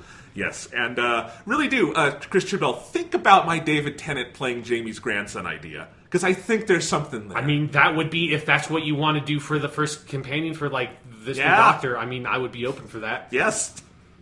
Maybe too big a personality to put next to the... I mean, it's like, you have to put the Doctor playing the Doctor through the ringer. Like this is, here you go, Jodie Whittaker. Now, like, you have to be the lead across from David Tennant being full on, like, grumpy Scottish David Tennant. And can you steal his thunder? I think she could do it. Because Jamie's grandson would still be from, like, the Highlands era, right? Yeah, because he was from, I think he was, like, the early 19th... Or it was either the early 19th century or the early 17th century. I don't remember. So he would still be, like, an old, angry Scotsman. Yes, yeah. You would, like, look at cell phones and be like, what the fuck is this shit? Yeah. Krakatoa. All right, let's move on to some other news. What else has been happening in the world of the news? I hate to bring us down immediately, but I do have the sad news on our list, which is over the weekend, George A. Romero passed away, the creator, of course, of Zombies, basically. Yes. Let's just give him his due. Yes, that is the way to phrase it. Passed away at the age of 77, ripe old age, and I don't have a ton of experience with his work. I have a ton of respect for the man, because he seemed like, a very nice dude. Everyone loved him. Yeah. He created the most ripped-off thing of modern media, and that's amazing. And it's somehow, the zombie genre is just, it's on this, like, crazy, like, curve of, like, it's always getting more popular. I feel like since Night of the Living Dead, zombies are always getting more popular. There's maybe was, like, a dip in the 90s, but that, like, dip was then rectified with, like, an insane shot up at the beginning of the 2000s. Yeah, I mean, like, if there were any justice in the world, he would be the richest man on Earth, just from, like, royalties of everyone who ripped him off. Yeah, everyone who did anything with zombies that was not specifically, like, Haitian-style zombies, which nobody does that. Nobody does voodoo zombies. Anyone that's doing the Romero-style zombies, they should have had to pay him at least like $5, and even then, if that was all it was, he'd be the richest person on the planet. Yeah, but you obviously, I think, have more of a love for those movies, because I'm not a huge horror geek. I have nothing against it. It's just not my genre. But what do you want to say about Mr. Romero? Yeah, I think it's something where, like, because there's two sides of it. There's the, like, he is this guy who, with Night of the Living Dead, like, created zombies. Like, it is something where there have that, like, the concept in the word of zombie technically existed before him as this, like, Haitian sort of supernatural thing. You know, if you want a movie like that, you can do the White Zombie movie with the old Universal Studios horror movie with, like, Bela Lugosi and stuff. That movie's okay. But, like, the idea of when you think of zombie and what you see in your head of, like, the rotting corpses, like, wandering the earth and attacking and eating humans in this sort of, like, apocalyptic or post-apocalyptic genre, George A. Romero 100% created that with Night of the Living Dead, and then, like, the sequels, that whole, like, Dead. I only saw the first 4. He ended up, I think, making 6 ultimately. I haven't seen the last 2. But that Night of the Living Dead, Dawn of the Dead, Day of the Dead, and Land of the Dead, which I like all those movies. Like, a lot of people don't like Land of the Dead that much. Land of the Dead's really good. And people don't like Day of the Dead either. Day of the Dead, also really fucking good. Like, the Night of the Living Dead is the best one, and they get a little bit worse with each successive one, but they're all really good movies. And he really created this whole genre and this whole monster and this whole idea of what is, like, the defining horror monster of modernity, of, like, the latter half of the 20th century and going on for the foreseeable future until something new comes around. But it's like the zombie is the perfect monster for today, in the way that, like, if you think about the latter Victorian era when, like, vampire fiction and stuff first started becoming popular with, like, Dracula and Dracula's predecessors, the vampire was the perfect monster for, like, Victorian London of, you know, this, like, sexy gentleman who stalks the night and seduces women, who's also from some foreign land and embodied, like, all the weird paranoias of that culture. And the zombie is, like, we live in this like intense, crowded, consumerist world where there are all these faceless people around us constantly just like going about their own lives in this like, from your perspective, this seemingly mindless state. And what if one day all those people just turn on you? And like that's the fear that the zombie genre sort of captures. And Night of the Living Dead is an absolute classic. Like it's a classic movie I think everybody should watch, like whether you're interested in horror or not. It's like people like maybe don't know, if you haven't seen Night of the Living Dead, that movie is mostly about race. Like that, it has one of the most chilling endings of any horror movie I've seen, where like that, like the racial sort of undercurrent of that movie kind of like comes to a broil at the last moment in the climax, and like kind of the last sequence and last couple of shots of that movie, like I think are unbelievably haunting and are like as relevant now as they have ever been. And it's just worth thinking about. In the lifetimes of most of the people who I imagine listen to this podcast, there still has not been a work of genre fiction like that with the nuclear fallout of that movie, in terms of the impact on and it's amazing that, and obviously it's about the sequels he made too, but that you can kind of make one work like that, and it's still like having that, almost like the creation, the Big Bang, and it gets faster as it's accelerating, Especially when, Night of the Living Dead was made with, like, a pebble and a piece of string, Like, it was, like, all the people that were actors in that movie were not, like, film actors or something. They were, like, people he knew that were, like, community theater actors and stuff like that. And like, they had chocolate syrup, and that was the blood, They had, like, sausage links, and that was people's intestines, but... the movie was made in like 1968 or something. It's like it's shot in black and white because it was way cheaper to do it that way, not because color photography had not been a thing for like decades to that point, So it's like George A. Romero managed to, like, he had that just like student filmmaker like drive and this like capacity to, with like virtually nothing but like his friends, his camera, and like an ingenuity to be able to film this movie that like spawned this whole thing. And then when he got more successful, he made the sequels, which again I think are all great. I think it's really fun to watch all of them in quick succession because it's like tracks the development of the zombie apocalypse, and by the time you get to Land of the Dead, like Day of the Dead and Land of the Dead are about how the zombies start becoming more intelligent, and that's really cool and interesting. It's almost like a Planet of the Apes kind of thing at some point, where they the zombies start taking over the world. And a step we don't see in zombie stuff. No, the zombie stuff always stops at the Dawn of the Dead level thing and never goes to the what if the zombies start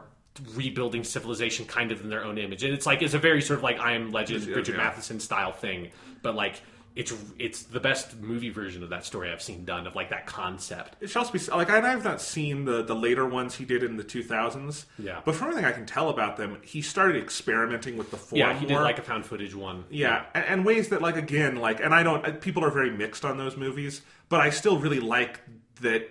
He was the guy he didn't just create zombies, he was willing to keep experimenting with what that meant. Because that's the other thing, it's like all those movies, like at least the ones I've seen, like Night of the Living Dead, the Dawn of the Dead, Day of the Dead, and Land of the Dead, those are all super different movies. Like they're completely fucking different. They all take place in the same like kind of universe and chronology, but they have obviously all the cast of characters are different because basically everyone dies at the end of all those movies. They are zombie movies, but it is like the themes and ideas that they tackle and kind of like the cast of characters that they choose to do. Like Day of the Dead all takes place on a military camp, and there's like a group of civilians that is there, and then there's obviously like all the military people that are there, and a lot of that movie is about the tension between those two groups. And there's a lot of like one of like the civilian side, there's a woman who's like one of the figureheads there, and obviously like on the military side, there's this guy who's the figurehead there. It's just, they're really great movies. They're fascinating movies. Again, Night of the Living Dead is like, I think, if you have any interest in like film and the history of film, that's a must-see movie. But then if you have any interest in like horror and particularly zombie films, all those movies are must-see, and they are the backbone of that entire genre, which that entire genre is the backbone of like modern horror fiction in so many ways. And all modern video games to an extent. And all modern video games, yes. If it was not for George A. Romero, I don't know what video game developers would do for their like fodder enemies in video games. At some point, Mario's going to get a zombie mode. There might already be a Mario game that has a zombie mode we don't even know of. Who knows? But yeah, pour one out for old George, because man, he had a fucking career. He had an unbelievable impact on the cinematic and pop cultural landscape, and people should, if you are underestimating Night of the Living Dead and thinking that it's like, oh, it's not going to be interesting, or it's like it's too old fashioned of a movie, do not underestimate that movie under any circumstances. Let's put it this way: if you think The Walking Dead is the definitive zombie thing. Yeah, if you think the idea of like, oh, kid zombies and like, oh, they made it like a kid was a zombie, like that's the one thing that in the Walking Dead season 1 video game, everyone's like, oh man, all the stuff with like this kid becomes a zombie, and it's just like, you never fight kid zombies. Maybe go back to the beginning of modern zombies. There's a really classic, unbelievably scary, unsettling, disturbing scene in Night of the Living Dead that maybe involves a zombie who's a kid. I don't know. All right, well, we will find out. Stay away from trowels. They're dangerous. Let's move on to some more trivial stuff. Ni no Kuni 2 Revenant Kingdom, did I get the title right? I think so.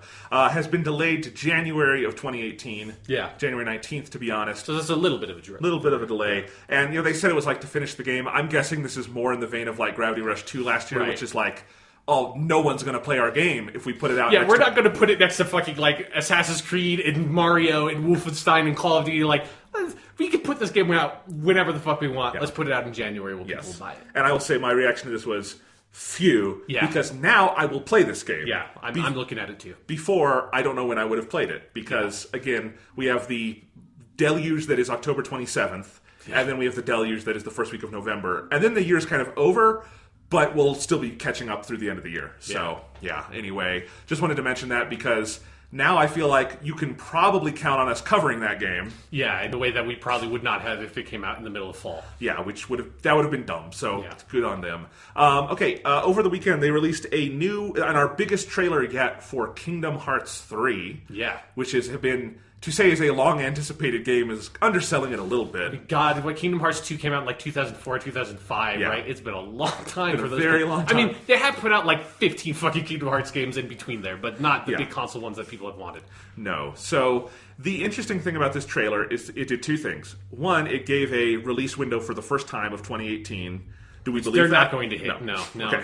That's ridiculous. I mean, how many release windows did they give for fucking Final Fantasy 15? This is a good point, yes. So we're not expecting that, but the bigger thing was we got our first Pixar world in a Kingdom Hearts game, is my understanding, and it's a Toy Story world. Yeah.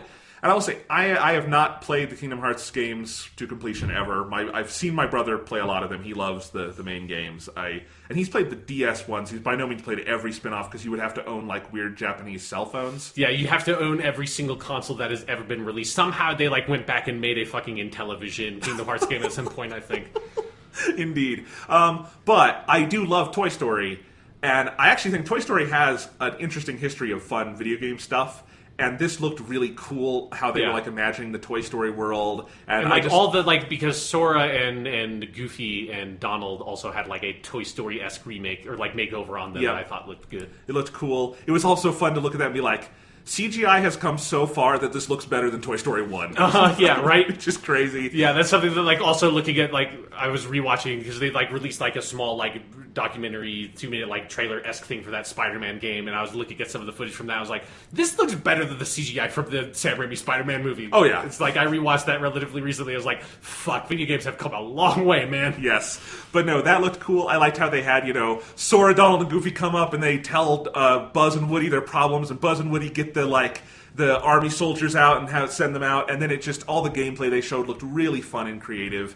And, that is kind of the thing that, if I went through Kingdom Hearts, I think is the thing that would attract me to them, is how they reimagine the different worlds. Right. There's a lot of fluff around that is what I think keeps me back from Kingdom Hearts. Although they're on PS4 now, maybe I'll give them a chance. Yeah, you can get Kingdom Hearts 1.5 plus 2.5 and get Kingdom Hearts 4 50 years early than when the game's actually released.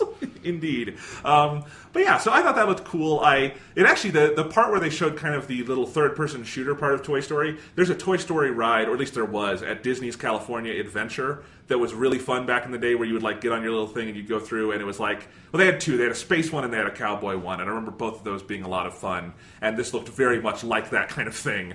So that looked neat. And I like that Disney is allowing them to play with the license a little more. Yeah. And here's the thing. When a Kingdom Hearts console game was last released, Disney did not own Pixar. That's right. That's why they haven't done it yet. To be fair, they did own Toy Story, so that wouldn't have affected that. But they didn't own any of the other Pixar brands. So that's just like, yeah, that's kind of funny to me. But yeah, and that makes me excited because I think if I were to pick a Pixar world, it would be Toy Story. Sure, yeah, obviously. Yeah. Obviously. And that or Cars. Yeah, that. Yes. I just want to see, who gives a fuck about Sora? Like, I want to see Goofy and Donald turn to do Cars. I want that to just be a video game like origin story of what the fuck happened in the Cars universe to make it the Cars universe. That's what they they all go there, and that's the thing is you don't know it's the Cars universe yet. Yes, it's just like a normal world, and you're like, this is just like normal people walking around, and then like over the course of your adventure, you like destroy this world and trap everyone's souls into automobiles.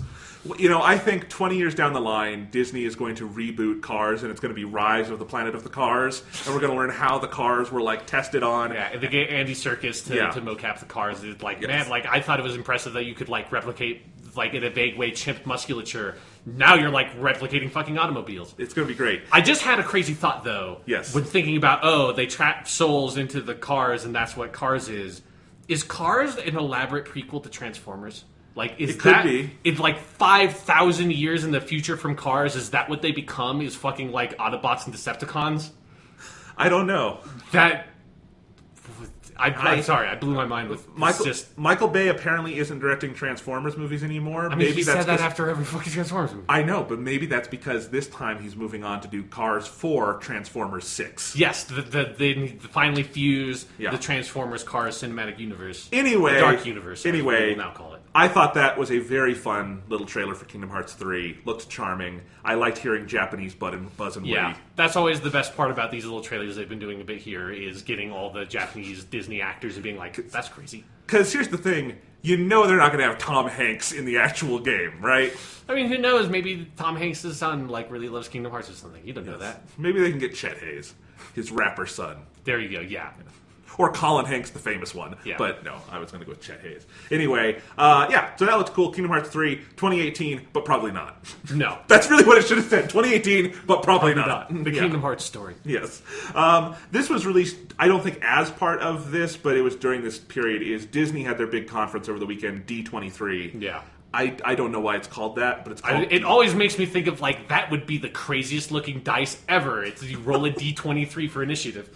Indeed. All right, so there was some fun stuff out of this. I just wanted to hit some interesting points. The most exciting thing to me was we got the trailer for Ava DuVernay's Wrinkle in Time movie. Yeah, that was cool. That was cool. Did you ever read that as a kid? I think I did, but it's like I was a kid, and I never it's been something that I've kind of been thinking about actually going to those books because I know they're really beloved, and I feel like I read the first Wrinkle in Time, but I would not remember enough to be like definitive if that was actually Wrinkle in Time or something else. I read A Wrinkle in Time, and it made a huge impact on me because I could not tell you like the exact story of that book anymore, but I remember specific images and like turns of phrase and just the general insanity of that book, and that it was by far kind of the weirdest, wildest book I read as a kid, most kind of out on a limb, I think, in terms of children's literature. It's more than children's literature, but like I can remember like the library book I had borrowed, what it felt like, and I remember reading it while we were waiting to go to dinner at a Bojo's once. Like, there's little images because that book left an impact on me. That's like I have a very incredibly distinct impression of me reading The Hobbit, like,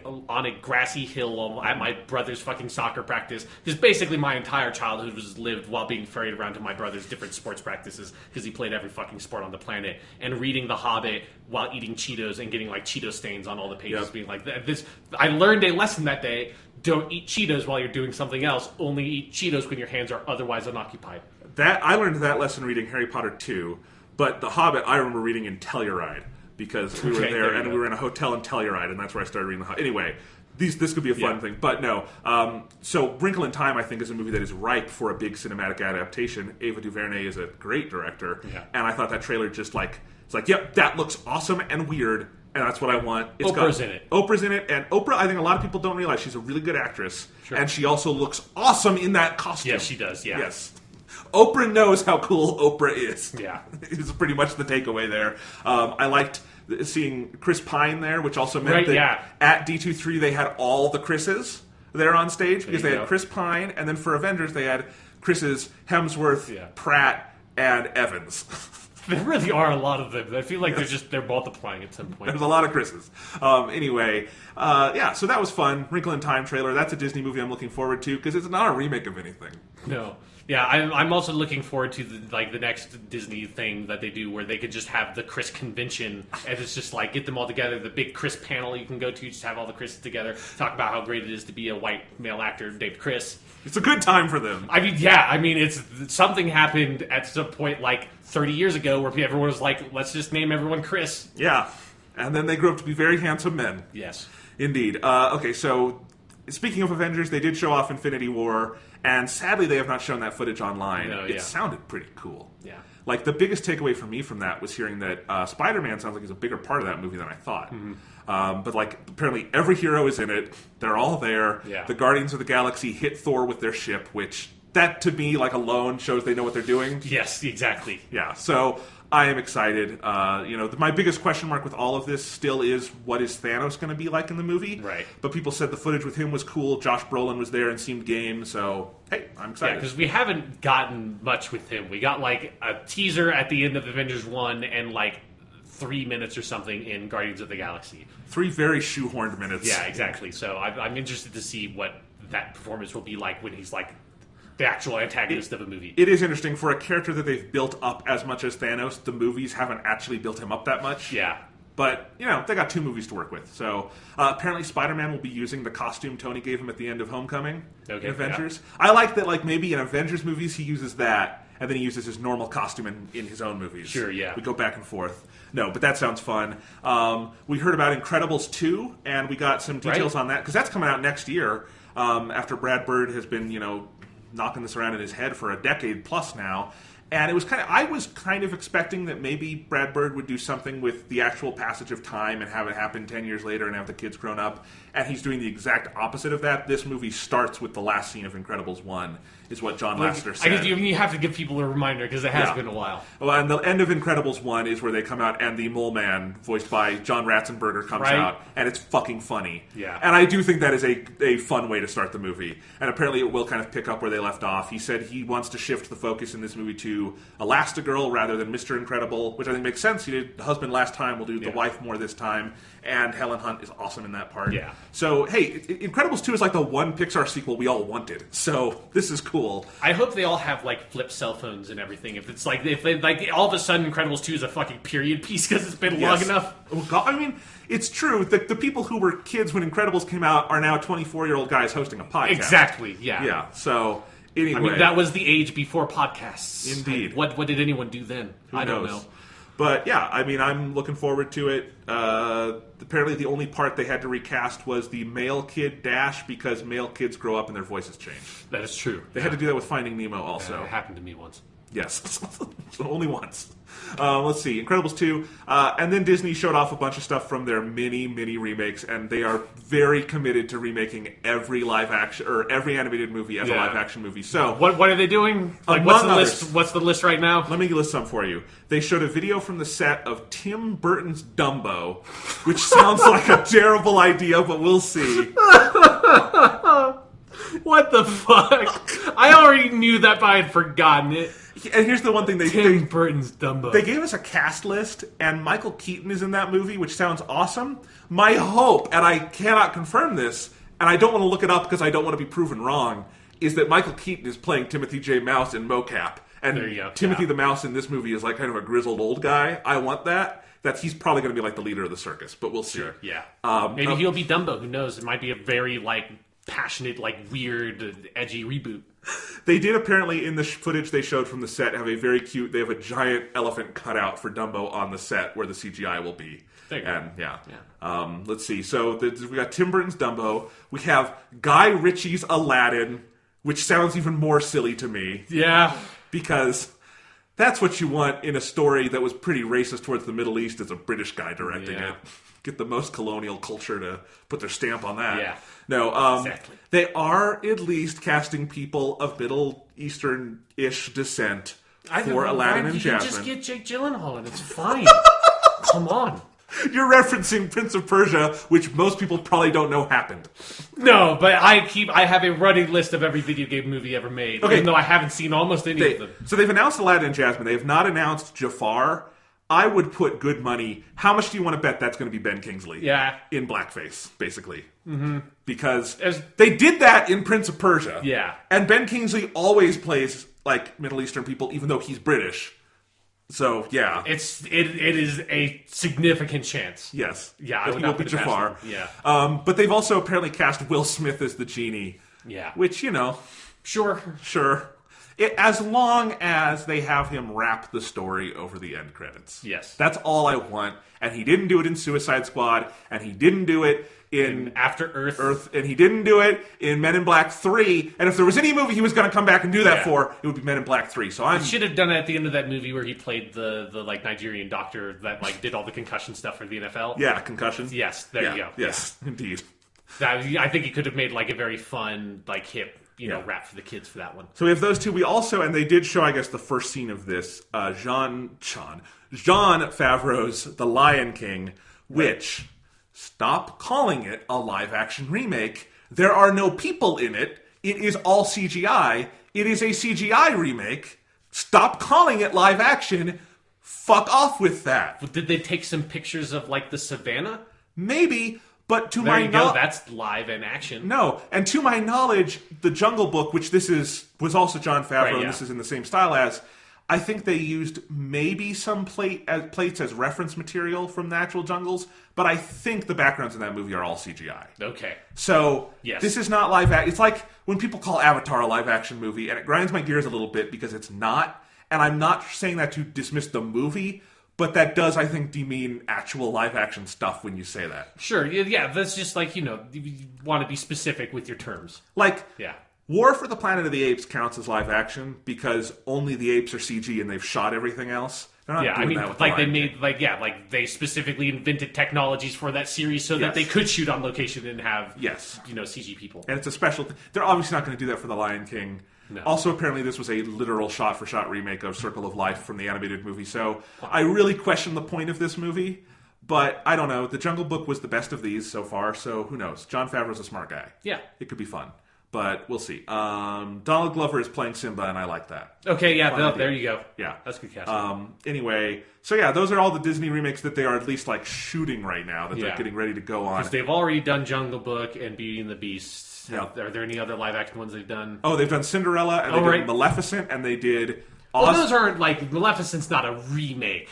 Yeah, but it's a different story with those characters. Sure, but so that's their Sleeping Beauty movie, though. Like, they're not going to now go do a Sleeping... Well, maybe they will. Yeah, I would not say that with any confidence at all, Jonathan. Good point. I mean, I guess, would you count the Alice movies, the Tim Burton Alice movies? Yes, I would. Okay. Because that's what started it. Because the first one made $1 billion, and the second one made nothing. But I guess they've just decided to move into this phase where they're not trying to do a different story with the characters. They are just doing the movie again. Which is weird. People, except for when they're not doing it with people. Yeah, and I don't know, because it really does feel like it's the stature of the original movie that determines how close a remake it will be. Like, Beauty and the Beast is like their biggest animated movie, so the live-action one was very close. The Jungle Book is big, but doesn't cast such a shadow that Jon Favreau mostly did his own thing with it.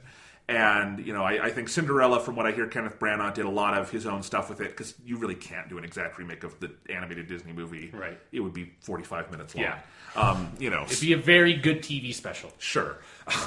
So I don't know, like...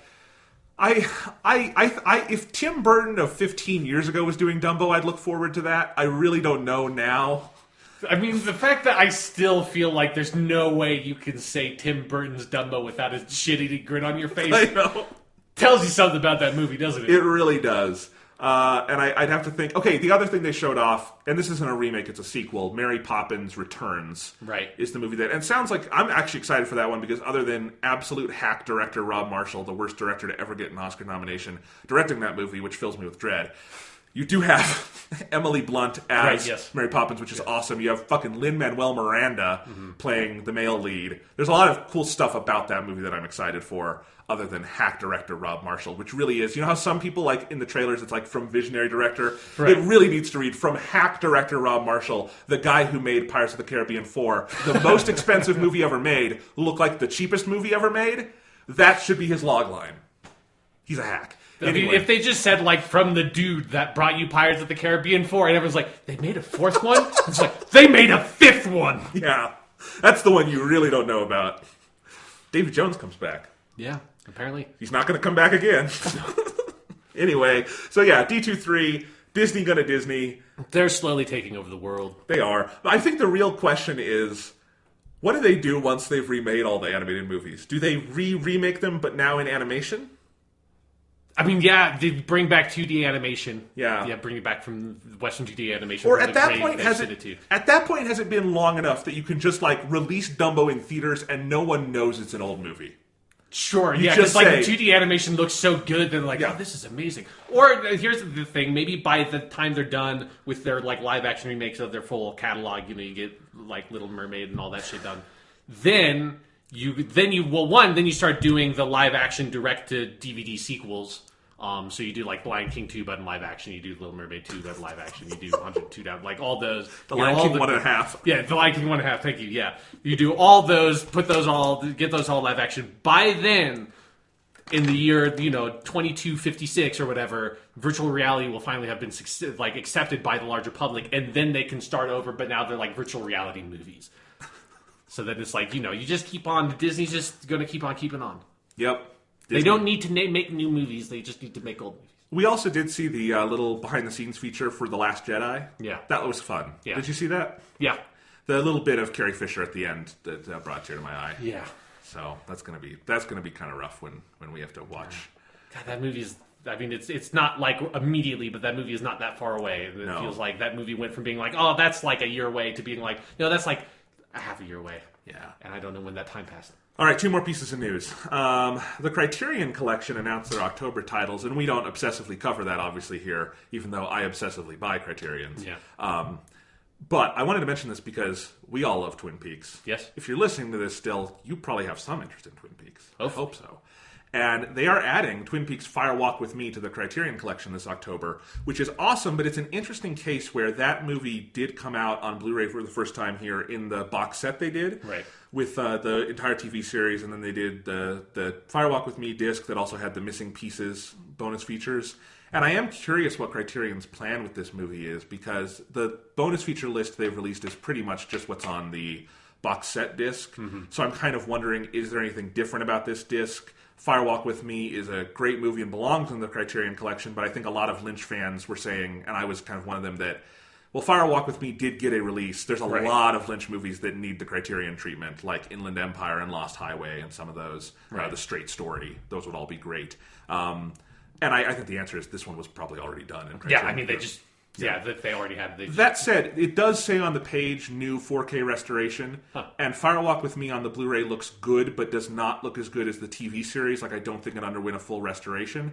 So, if that's the case, I'll absolutely buy it again, because that movie is beautiful. And I'm going to pick this up because I'm not necessarily interested in having all Twin Peaks on physical media, but I would like to have that movie. Yeah. Yeah. And I would probably buy it either way just because I'm a Criterion junkie. I have his other Criterion movies. I'd like to have The Spine with Fire Walk with Me. That's cool. Yeah. And I'd like to see what essay they put together for it. But if they've actually done a new video master for that movie, I think it deserves it. Because again, the current Blu-ray does not look bad or anything, but it could look better. I've seen that movie on 35mm, and it's a very rich experience. So, and they've done Eraserhead and Mulholland Drive, and those are phenomenal Blu-rays. So I would love to have this on the shelf next to it. And to me, it's just like 20 years later, finally getting its due.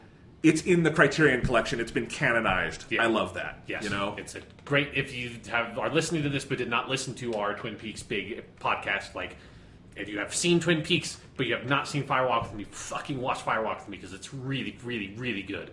They're also doing Barry Lyndon in October. Oh. Which is great. It'll be the first time that's been on Blu-ray in the US with its right aspect ratio, which has been a point of contention for that film. And slowly but surely, Criterion is doing Stanley Kubrick. And I really hope they get to some of the other ones. Yeah. Because the Warner Brothers Blu-rays of those movies are not particularly good.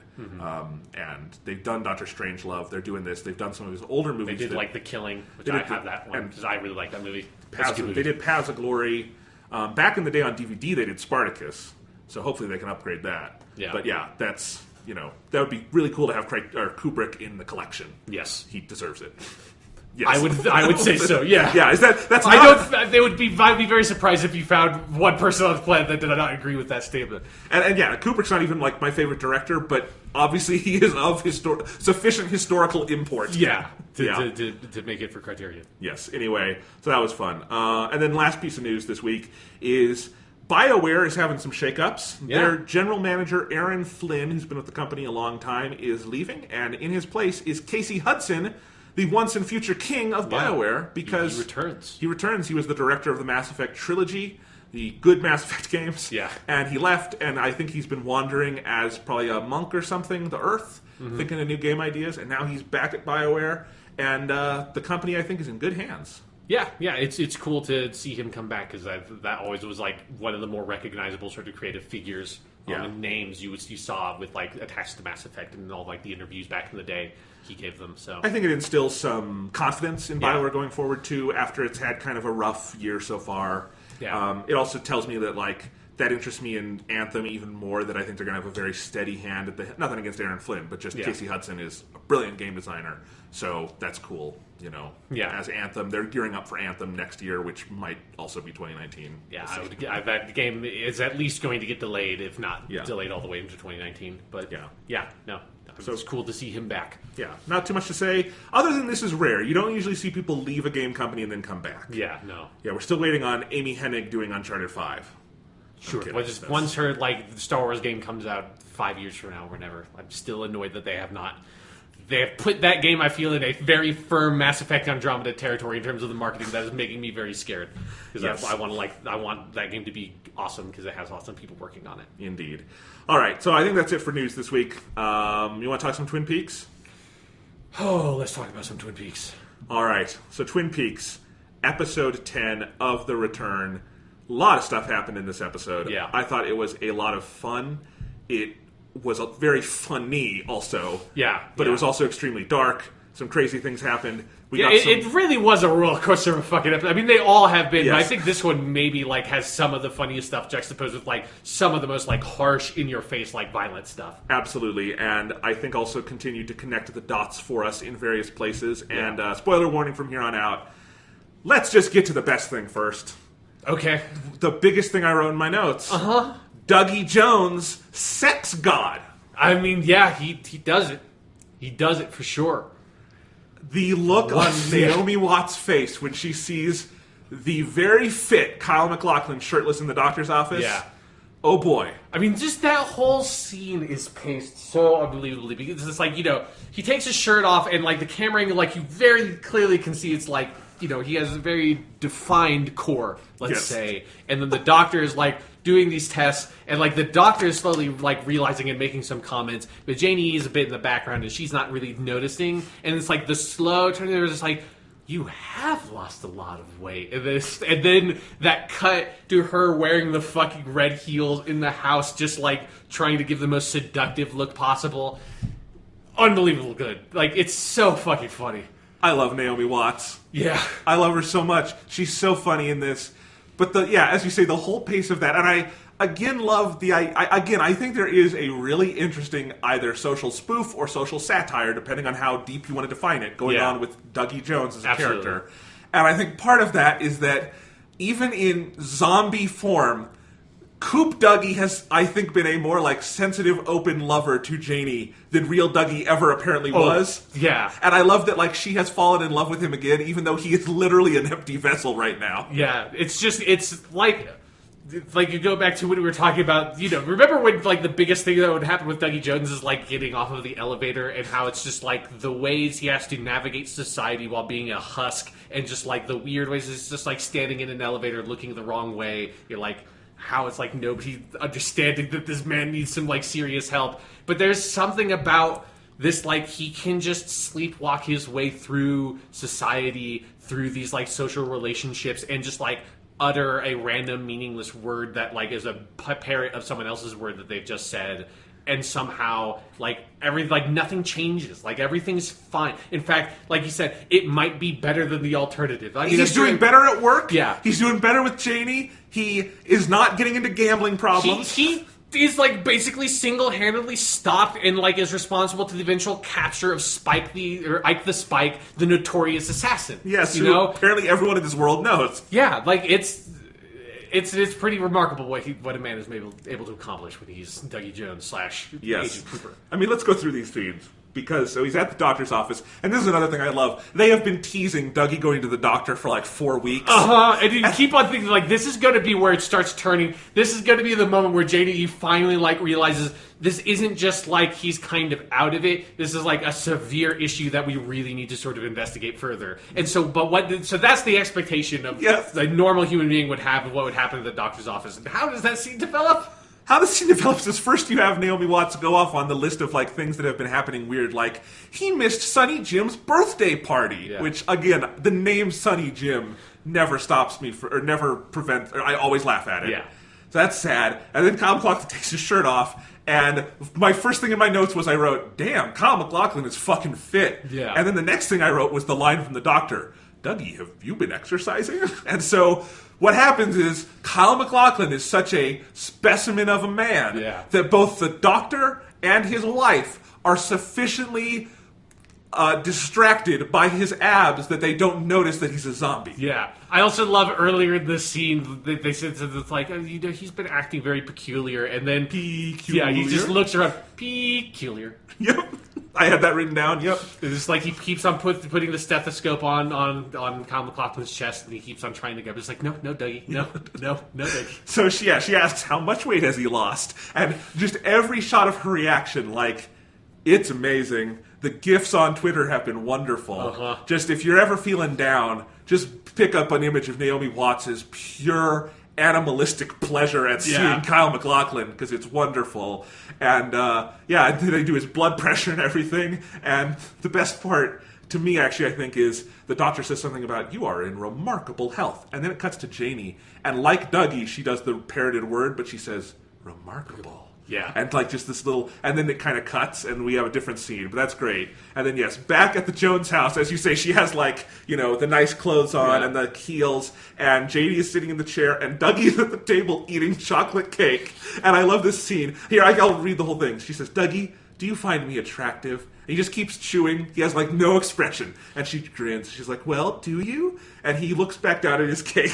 I find you attractive. He keeps eating. She smiles, and then she starts rubbing her leg and goes, Dougie. And then it's a hard cut to her furiously riding him in bed. His arms are flailing up and down in the rhythm with her. That first shot of it's like her back and like the bed's like in the middle of the frame and his arms just going up and down. And then you have the first cut to MacLachlan's face and he's just like in utter like animalistic bliss, just like smiling like an idiot while Naomi Watts rides him. And then she is screaming his name so loud it wakes up Sonny Jim in the next room, who is obviously terrified by this. Oh my god, and then that's where I wrote down Dougie Jones, sex god, all caps, 3 exclamation points. Yeah. Which really should have been the title of this episode. I know they don't do titles, but that should have been the title of this episode. Yeah. I laughed so fucking hard during this scene. And then maybe the best part is at the end, once they're in the post-orgasmic glow, Angela Badalamenti comes in with like some smooth jazz, and she just turns to him and says, Dougie, I love you. And he goes, love you. Yeah. It's so good. And then you do have one last scene with Dougie this week, which is they're back at the Jones house right before like she takes them to school and work, and she pulls them aside like they're teenagers in like an 80s movie. Yeah. And she's like, I can't stop thinking about last night. You're so wonderful. I just had to tell you that. It's so good. That is one of the best sex scenes I have ever seen. Because it is fucking funny, and it is awesome. And even though this is an incredibly weird scenario, it doesn't feel really manipulative to anyone. Right, yeah. Like, I feel like, again, Janie is having a more responsive husband than she's had in the past, even though he's a vegetable somehow. Because, Dougie Jones, he was cool, but he wasn't a good husband. No, he had more on his mind. Yes, he did. And, hey, Cooper's, getting to have sex with Naomi Watts. That's good. And, yeah, I mean, the loser in this scenario is Sonny Jim, who's a little scarred. But, you know, yeah, he'll be fine. It's an amazing sequence. If this show has a happy ending, which is by no means a guarantee, I want it to be like Janie realizes, oh, you were Dale Cooper all along. Can we still be together? And he'll be like, sure. And they get a house in Twin Peaks and raise Sonny Jim, and that would be the perfect ending for Dale Cooper. Yes, and I also think Janie would be happy. I like to think so. Yeah, yeah, you know, because my one worry in everything else that's happening is Janie might get killed at some point from all the assassins. Jesus. But part of me thinks even David Lynch isn't that cold. I don't think so. I don't think that would happen. But then again, anyone is utterly incapable of predicting what the fuck is ever going to happen on this TV show. I would not have predicted that there would have been a sex scene between Vegetable Cooper and Naomi Watts. And here we are. Let's talk about Coop a little bit. Because I really do. There was a lot of good stuff in this episode, but the Dougie Jones Cooper scenes were my favorite. Yeah. And I think they were some of the best Dougie Jones scenes yet. Dougie Jones is great. And fuck you if you say otherwise. I mean, if you don't think Dougie Jones is great, you shouldn't be watching the show. That's because my point. It is the Dougie Jones show with, like, I mean, obviously there's a lot of different subplots going on, but there's no Cooper. Yeah. Like that, he does not exist right now. Like, there are still critics, I see, and I don't know why they're watching the show anymore, who are like, this is just filler until we get somewhere. It's not filler if it's most of the show. Exactly. Clearly, this is the point. Like, if I could understand the complaint if this was episode 5, right? Yes. Like, then I could see, like, okay, yeah, maybe, like, if it seemed like there was, like, this chance that Cooper was going to come back in the immediate horizon, we're over halfway through the series. Clearly, him being Vegetable Dougie is the fucking point. Yes, and you don't have to like it. That's not my point. But I do think you have to, if you're watching the show, and if you're watching this show in particular, I would ask that you critically engage with it. Yeah. The critical engagement can be, I don't like this. I think the critical engagement cannot be, this is filler, because that's just dismissing it. Mm-hmm. And this is not filler. This is the point of what Lynch is doing with one half of Kyle MacLachlan in this show. And you have to reckon with that. And I think we've talked a lot about, I think it is hilarious. I think there's an interesting satire going on here. I think it is in a vein Lynch very much likes, which is taking a weird element and putting it into very mundane scenarios to kind of study those mundane scenarios. And in that vein, I love all the Dougie Jones stuff because I think it is something of a surrealistic masterpiece. Yeah. A la, like, it's like a Louis Spoonwell movie or something, like, is what he's pulling off here. And again, I think what it allows Kyle MacLachlan to do as an actor, including here, show off his genuinely fantastic body for a man of his age. For a man of any age. Let's not break that down too much. It's so much fun. And I think there is critical worth to it. Oh, absolutely. Like, yeah, it's like kind of is my favorite part of the show. Like, I mean, it has been since, hello, and now we're here. Let's put it this way. Twin Peaks, the original series, had a lot of darkness and a lot of weird elements. It was also a very warm show. Yeah. Twin Peaks The Return is generally not a warm show. The warmest element of New Twin Peaks, other than our somewhat, infrequent interludes with Lucy and Andy, and even those have gotten pretty weird, is the Dougie Jones aspect. That's where the warmth is, and there is usually warmth somewhere in David Lynch. And I think that some of the productions where maybe he goes off the rails a little bit is when he forgets about the warmth. And I think it is here, and I think it is there in the Dougie Jones stuff. And that alone makes it feel personal and important to me. Yeah. So, but I think we have seen, because it's also why I love about the Dougie Jones stuff and why I think, it is a huge mistake to just dismiss it, is that it's not one note.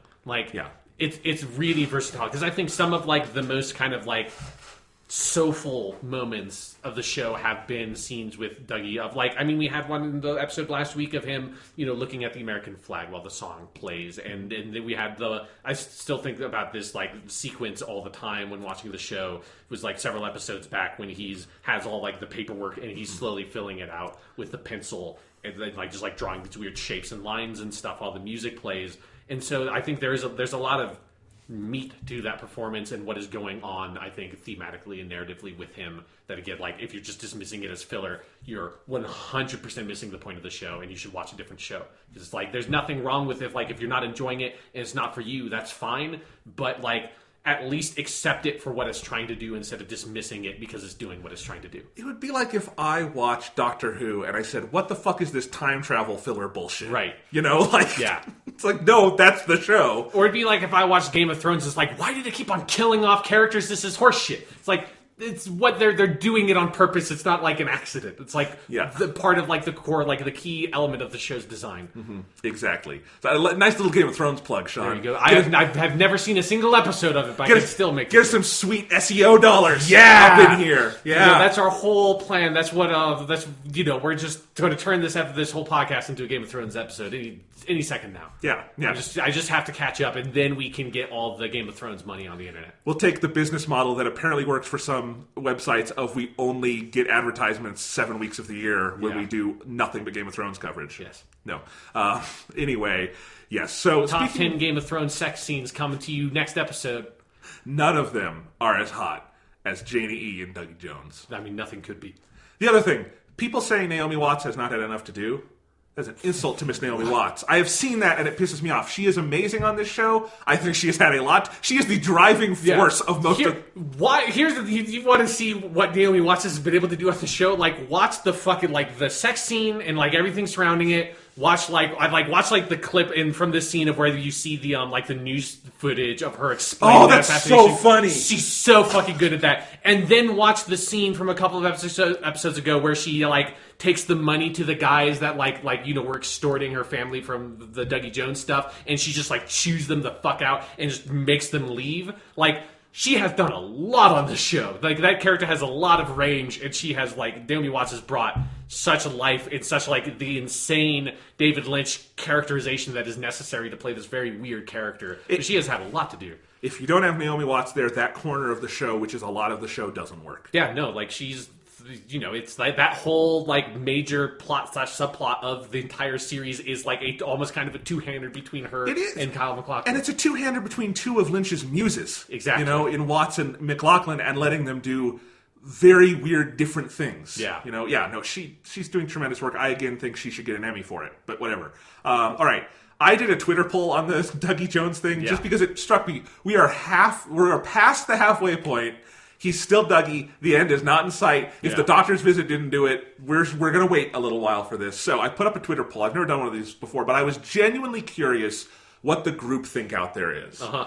And my Twin Peaks tweets get some engagement because people are watching and stuff. So I thought this would be a good time to ask this. I said, when do you think Cooper, quote unquote, wakes up from his life as Dougie, if at all, on Twin Peaks? I gave 4 options. Yes. Within the last roughly 5 episodes, with the finale, the very end of the finale, or never.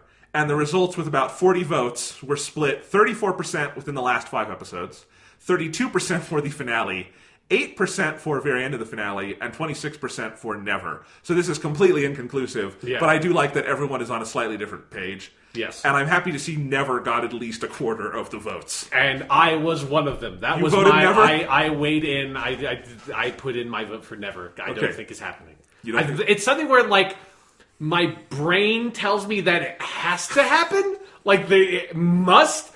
But there's something in my heart that tells me it never does. I don't know. But again, it's impossible to... Because, there's also a chance that, Cooper waking up from Dougie Jones is him, waking up into, a 4th personality. Who knows what the fuck is ever going to happen on this show? Yeah, I think expecting... That is a good point, because expecting that we will see old Dale Cooper, probably, but I don't think it's a certainty. No, yeah. So I think that counts in the never column. Okay. If he wakes up and it's he's a sentient dog person or something. No, he's Muad'Dib. Okay, yes. From Dune. It's a Dune crossover. Finally, David Lynch gets to go back to the one mistake in his career and gets to fix it. Did I say that right? Muad'Dib? Yes, Muad'Dib. Okay. His name is a killing word. Okay. I know very little about Dune because I've only seen the movie, and it doesn't tell you a lot about Dune. Yeah, that's a fair point. I mean, he can, there's that classic scene in line from Dune where he's about to, ride the Shai-Hulud for the first time, and he looks up to the skies of Arrakis and screams, "Father! The sleeper has awakened!" And maybe what he was talking about was Dougie Jones the whole time. Yes. That would be great. If that's how David Lynch redeems Dune, is he brings it into the Twin Peaks verse. Yes. I did think it was interesting that the most response was for within the last 5 episodes. I think you guys are very optimistic. God bless you. Yeah. My vote would be for the finale at this point. If I had to guess, And the finale will be 2 hours, so that's worth thinking. Sure, yeah. I think, obviously, all the action is going to converge at Twin Peaks.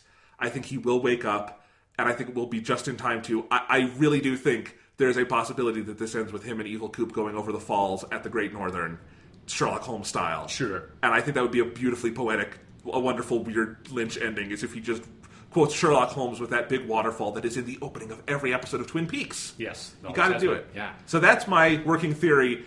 I don't know if it'll happen, but that's as good a theory as I can make with what we have. Here's another theory for what happens when eventually Dougie Jones and Evil Cooper encounter one another, is they accidentally like brush up against one another, and then you find out that like it's basically matter and antimatter, and they annihilate each other, and the entire planet is destroyed, and that's the end of the show.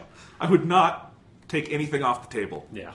All right. Should we talk about all the other good stuff in this episode? Yeah, let's, because we went out of order because there was a significant scene that needed to be addressed. But let's go back through. All right. There's a lot of stuff to talk about here. We open with a scene on kind of the seedier side of Twin Peaks, where we have Richard Horne, who is named diegetically for the first time in this episode. But I'm only ever going to, because of the action sequence specifically in this episode, he is now forever Dick Horne to me, because he's a fucking dick. I hope that's a line of dialogue at some point. I could see Robert Forster selling that line. Yeah. Anyway, we go up to a trailer park, and Richard Horne drives up to see Miriam. Now, that's the woman from the diner a few episodes back who saw him run over the little boy. Yeah. And Miriam apparently has already told the police and written a letter to Sheriff Truman saying that if anything happened to her, Richard did it. Miriam's very smart. Capable. I like that. But Richard maybe should have left a voicemail. Maybe should have left a voicemail or gotten a gun or something. Yeah. Because Richard... But, she couldn't know just how much of a dick Horne is. Yeah. Because Dick Horne breaks in, kills her. It all happens off screen. This is one of the more horrifying moments in the Lynch au revoir, I think. The long shot of the trailer situated among the trees. We've got the mountains in the background. And the violence is all off screen on the soundtrack. Yeah. That was violent. Yeah, and then he leaves, and then the camera goes into the trailer, and you see he's like opened up the oven to probably try to cause a gas explosion. Yeah, and another instance of misogynistic violence in the miniseries so far. There's a lot of violence against women. I'm interested to see if that becomes more thematically kind of ingrained into things. Right. We haven't seen a lot of men killed yet. It's mostly been very violent, brutal men killing women. Yeah. And, I can see why we've already had the think pieces on, the misogynistic violence in Lynch's works and how it's referenced here and stuff. I don't think that's an out-of-line opinion or anything. Sure. That might be problematic. I do think that I might have said that after the first 5 or 6 episodes. Episode 8 being the Rosetta Stone for Return of Twin Peaks. Yeah. Episode 8 being the crazy one. The really crazy one, let me be clear. Yeah. That one is so much about the birth of, or it's about this explosion and eruption of evil in the American, idol, we talked about. And I do think and I'm interested to see where more he goes with it, but I don't think it's an accident that Lynch is showing all these really angry, brutal men brutalizing women, because I think it's another one of the symptoms of the American sickness that he is interested in. I mean, I think it goes back to the spark of the original Twin Peaks of Laura Palmer, which we see this sort of phantasmal image of her later in this episode, and I do feel like one of the core themes of old Twin Peaks that was kind of obfuscated, that was the core theme of Fire Walk With Me, that is becoming, I think, even more and more a big theme here, is abuse. Yes. And abuse largely committed by men against women. But yeah, it is definitely, because there are 3 or 4 scenes in this episode that some of them are total non sequiturs that are that. And I don't think he's just doing it to be sensationalist or something. Yeah. It definitely feels like he is critically interested in interrogating it. Yes, and Lynch is a man. He's traditionally, I think, more comfortable writing for men than women, although I think he's written phenomenal female characters and parts for women and stuff. I think he is interested in this critically. I don't think it's an accident where he has male blinders on. No. Is what I would say. Yeah. And again, if it's hard to watch and that sort of thing, I totally understand it, because I think it is very triggering in a lot of ways. I mean, there's 3 or 4 scenes in this episode that were really hard to watch for me. Yeah. But I do think it is part of the tapestry of American horrors he is trying to paint here. And again, if we view this as kind of a magnum opus work, it's tying together a lot of themes that go back to things like Blue Velvet, where that is a huge theme that is critically engaged with. Yeah. And I would like to see more, when I say critical engagement, like the text start to talk about that a little more. But we got 8 hours left. So I'm not, and again, I think episode 8 was very literally a game changer in how you thematically read this series. Mm-hmm. And I think there could be more of that. Yeah. There almost certainly will be more of that. That if that is the weirdest episode we get, I'd be a little surprised. Yeah, I mean, it was episode 8. Yes. So anyway, one important thing that happens here is Richard calls Chad. We don't know which Chad it is yet, but we learn later it is Douchebag Chad from the police station. And Douchebag Chad is a dirty cop because he intercepts the letter, and Lucy sees him do it. Yeah. Did you read that way too? Yes. Okay. Yeah, I think she knows. So do we think Lucy's going to help bring Douchebag Chad down? I hope so. I think Robert Forster will be very happy to slap the cuffs on that motherfucker. Mm-hmm. Anyway, that's an interesting scene. In that same trailer park scene, we have a wonderful image of Mr. Harry Dean Stanton sitting outside his house playing guitar and singing, which that needed to be a 5-minute scene, and I'm a little disappointed it was only like 1 minute. Yeah, like there's another version of this episode, even though I think like the musical performance in this episode is like fucking jaw-dropping. Yes. I kind of almost wish that like this scene like of him, or like, I mean, they can always go back to it. Like this is not the only time you can have Harry Dean Stanton sitting in a trailer park playing acoustic guitar and singing. So I hope that is the end credits of another episode, is him doing that. I think it's going to be the end credits of the finale. Yes. He's been out of the action, and then it cuts. He has no idea of the insanity that just happened, and he's just playing the guitar. Until the explosion consumes him. Yes, sure. Anyway, but we are interrupted by someone throwing a red mug out of the window of this trailer, and a voice muttering inside. We go inside, and it turns out it's druggy dude, I forget his name, and Amanda Seyfried. Yeah. And he is abusing her, as I think, could have inferred a little bit from their last appearance. This is only our second appearance of these characters. I think they were in episode 5 or 6. It's been a while. I want to say, I think it was episode 5, because it was the first one after that big 4-hour premiere. And we talked about how great their scenes were there. They seemed more important there than they've wound up being in the interstitial episodes. But now we have them here for a little bit. I do think there's more to come with these characters. Yeah. I'm interested to see what goes with this. Again, I think there is a theme about, whatever the darkness is in, like, Dark Coop, I think it's seeped into other characters, either literally or thematically, in much rougher fashion, and I think that's part of it here. What this felt like to me was a much darker, more extreme take on the Leo-Shelley dynamic. Yeah. And in fact, here, even the way it was shot, the way the things coming out of his mouth, it really felt like self-consciously it was asking you to think about the Leo Shelley scenes from the original, which were a very stark portrait of domestic abuse for 1991. Yeah. And I think this is an equally stark, but for 25 years later. Yeah, because it's definitely, like a lot of this language is repeated in the next time Dick Horn comes around later in the episode, of this sort of like, the language of abuse of trying to like blame it on the victim and like make the victim feel like it is their fault, that somehow they have made some mistake, they've said something wrong, they're wearing something wrong, they looked the wrong way, and they've brought this violence down upon themselves, and that's like the language that he uses. Yeah, Lynch is very interested in domestic violence. Yeah. From Blue Velvet through Wild at Heart a little bit, Twin Peaks obviously, and then New Twin Peaks. Yeah. Inland Empire in some places, as much as you can read anything literal onto Inland Empire. But like, it is, I think, a persistent theme, and I think part of why it strikes a nerve with people is that it's very unvarnished. It's not a romanticized version of any of this, and I think the reality of it comes in what you're saying of that horrible victim-blaming mentality, which is what creates these cycles of violence among victims and perpetrators. Yeah. And yeah, it's hard to watch for a reason. Yeah. So, let's see. Speaking of domestic violence, although in a slightly different direction, we cut to the house of who we will eventually learn are the Mitchum brothers, played by Jim Belushi, and I don't know the other actor's name, but he's a character actor. You see him in things. And the Mitchum brothers are interesting because we'd seen them a little bit before. They have 3 young blonde women in pink dresses, like as their slave. I don't like know. Naomi Watts, like very much so. Yeah, like a younger, like pulled from Mulholland Drive or something and put into that dress, like the ingenue kind of thing. Mm-hmm. Yeah, it's weird. They almost act like automatons or something. Like the thing I love is that they act like, because there's 3 of them, and then like one of them is actually like a character that is more of a participant in the Candy. Scene. Yeah, Candy, and then 2 of them are in the background, and it feels like.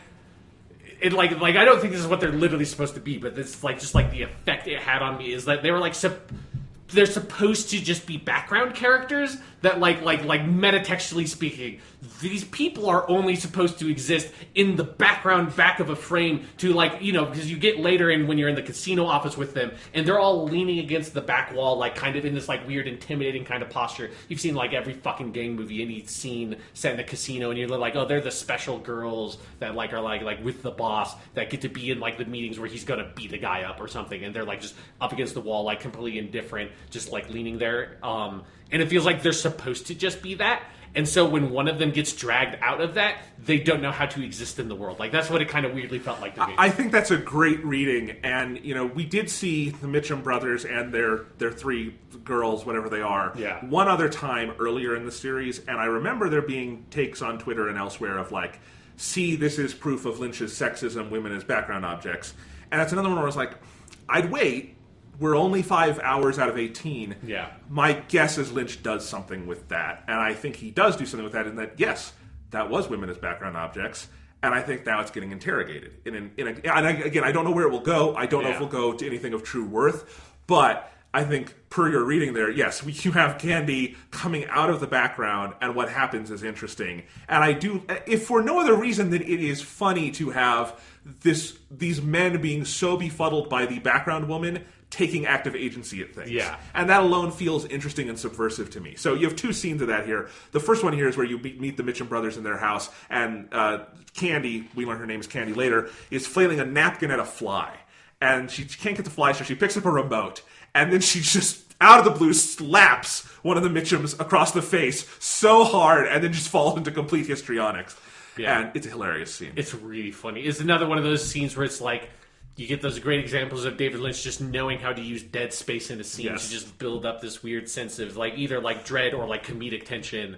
And it's just when it just snaps and she just hits him just as hard as humanly possible in the face with that fucking remote. I lost my shit. It was hilarious. It's so funny. And then he holds it long enough to give you time to laugh. Exactly. And then we do some cuts, and then when we're back to the big house, you have Candy on the floor crying, and the Mitchum who got hit is no, Candy, I'm fine, I'm okay, it's okay. And again, it's he doesn't know how to react now that Candy is not being a background object.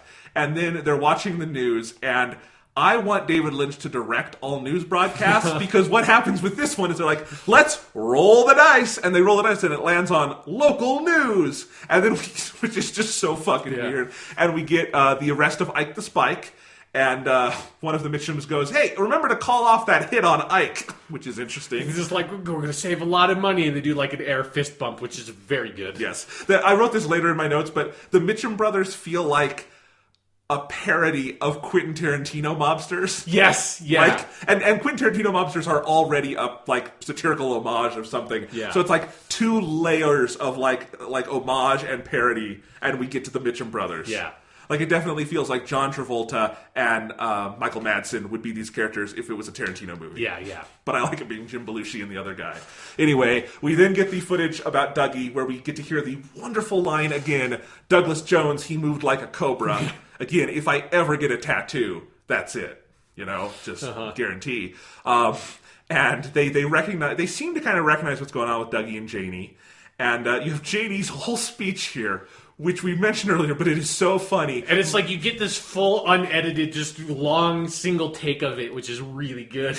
And the best part, my favorite line, what I wrote down is, she goes, and Dougie, he gave him the good old karate chop to the throat. Which is so great. But the Mitchums recognize Dougie as Mr. Jackpots. Yeah. Turns out our Mr. Jones is actually Mr. Jones. What a fucking world. That is a great exchange. Anyway, all right. What else to talk about with all that? Because we do have another scene later on with the Mitchums, don't we? Yes, because this is where the guy they have to get the guy to the room, and Candy has to go out and help him. Yes. Okay. So we have two scenes here. We have one back at the Spear in Las Vegas, and the guy the pit boss who put out the hit on Dougie hears that Ike was arrested. So he calls over Anthony, who he calls a creative individual. And he says, do you recall my business rivals and business enemies, the Mitchum brothers? So he wants to frame something on Dougie, so we have that whole thing. I like that we are seemingly setting up a Roadrunner scenario where various Vegas crime lords are all going to come after Dougie, and they're all going to fail, I imagine, because I don't think you're going to kill Kyle MacLachlan on Twin Peaks.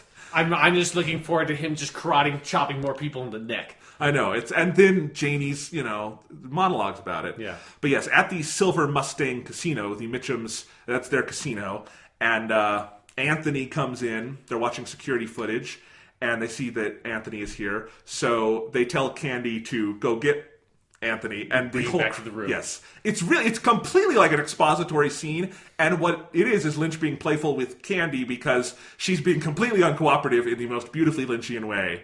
You want me to get him and bring him here? Like, she just doesn't get it. Finally, she leaves and goes to get it, and she starts miming directions, and then she just starts talking to him about all these things, and finally one of the Mitchums breaks and yells, "What the fucking fuck?" or something like that. It's just a long shot of like you just looking at this fucking security camera footage and her just pantomiming all this crazy shit and you have no idea what's happening. One of the Mitchums looks at the other and is like, "We got to get rid of her," and the other guy says, "We fire her, she's got no place to go." And I think there's been a lot of theories on the internet about what these three women are. Like, are they also like Dougie Jones, kind of like projections from the Red Room, which who knows, could be. Sure. I just think it's funny. Candy does come in. She goes, "Here he is," curtsies, and then goes back to the wall. And they ask, "What were you two talking about?" That we're in the version layer, that it's going to be hot and smoggy tomorrow. And I told him we are so lucky to have air conditioning cooling our casino. I love Candy. She's my new hero. She's great. Anyway, but the dude does do his job and tells Mr. Mitchum and Mr. Mitchum, he addresses them both as Mr. Mitchum, that Dougie Jones, the insurance agent, had set up this whole thing with the burning down of the casino, and that's why they're not getting their money. And so, this whole really funny part where he goes, "You have an enemy in Douglas Jones." It's great. And then we do finally they decide that they do want to kill Douglas Jones. There's the great line where one of them says, "Now I know how Brando felt." It's getting back another Marlon Brando reference for us. And here we get the great line. "He took us $30,447,000. Motherfucker, you fuck us once, shame on us. You fuck us twice, shame on you. You're dead." Yeah. That's a great line of dialogue. So, all right. We got all that with the Mitchum brothers. Anything else more to say about the Mitchum brothers? No, I'm excited to see where that goes. Yes. Spike version 2. Indeed. Again, the Roadrunner scenario with a bunch of assassins sounds fun. So maybe Candy's the assassin. Who knows? Oh, that'd be great. And then Douglas Jones just puts the charm on her. Or karate chops her in the neck. Or maybe that's the same thing. Who knows? Yeah, who knows? Anyway, in the middle of this episode, we get another broadcast from Dr. Jacoby. Yes, remember that? Yeah. This one was even better. "We grow our wool, and just when we're getting warm, they come with their electric razors and shear our wool off." And he goes on for like another minute about wool and was talking too fast for me to get any of this down. But it's great. You still have Nadine watching, and the best detail is she has a store now called Run Silent, Run Drapes, where she has a gold shovel displayed proudly in the window. That's wonderful. Yep. If that's all we see of Nadine, I love that she has become a entrepreneur of silent drapes. She's finally become the woman she wanted to be. Yep. At the end of the scene, she looks in there and says, "He's so beautiful." Maybe there'll be a romance between Dr. Jacoby and Nadine. Yeah. We haven't seen Big Ed yet, so who knows? We have not. Yes. We did get another entry in the adventures of Jerry Horn. Very briefly. Very briefly. He's lost in the woods, looks at his phone, and goes, "You can't fool me. I've been here before." So. No, he's moved on from fighting his own foot. Yes. So I think he's improving. Maybe where this will intersect is whatever Bobby and Sheriff Truman are going to do. They will find Jerry in the woods. Jesus. I think that would be funny. Maybe that's why he's just lost in the woods, as he stumbled into some Red Room style, Bermuda Triangle. No matter where he goes, he keeps on coming back to the same spot thing. Maybe the end of the Red Room story is that Jerry winds up in the Red Room and becomes the new attendant, like Mike. Yeah. Anyway. The man from another place turned into a brain on a tree, so someone's got to fill in that role, huh? Yep. All right, let's talk about a less fun scene at the Horn house. Yeah, Dick's unfortunate return. So we do see Johnny Horn, And we do see Grandma Horn. Yeah, so that sort of clarifies that scene from last episode where Johnny runs into the wall. That is definitely the same Johnny. And Grandma Horn, I had to look it up. Her name's Sylvia Horn. We didn't get a ton of her in the original series. No, there's only a couple of scenes. They sort of abandoned that character early on. Yeah, and we do learn in a later scene, it seems like she and Ben are divorced. Yeah. And all this stuff. But anyway, she lives there with Johnny. I think this scene very conspicuously does not have Audrey in it. And I feel like we're definitely building to Audrey having a big role because something's happened with all that. Yeah. So I'm interested to see where that goes. But yeah, Sylvia is there. Richard pulls up, and Grandma, as he says, does not want to see him. She is very scared of this guy, does not want him there, tells him to get out, and he beats the shit out of her. Yeah. And that is a dark-ass scene. He's using a lot of very pointed misogynistic language at her, bitch and things like that. Wants the combination to the safe. And throughout this scene, Johnny Horn is looking at a teddy bear with a light bulb head. Yeah. And it's saying, okay, what's the exact line? Hello, Johnny, how are you today? Over and over, and that's pretty much the soundtrack to the scene. Yeah. It's over and over. Hello, Johnny, how are you today?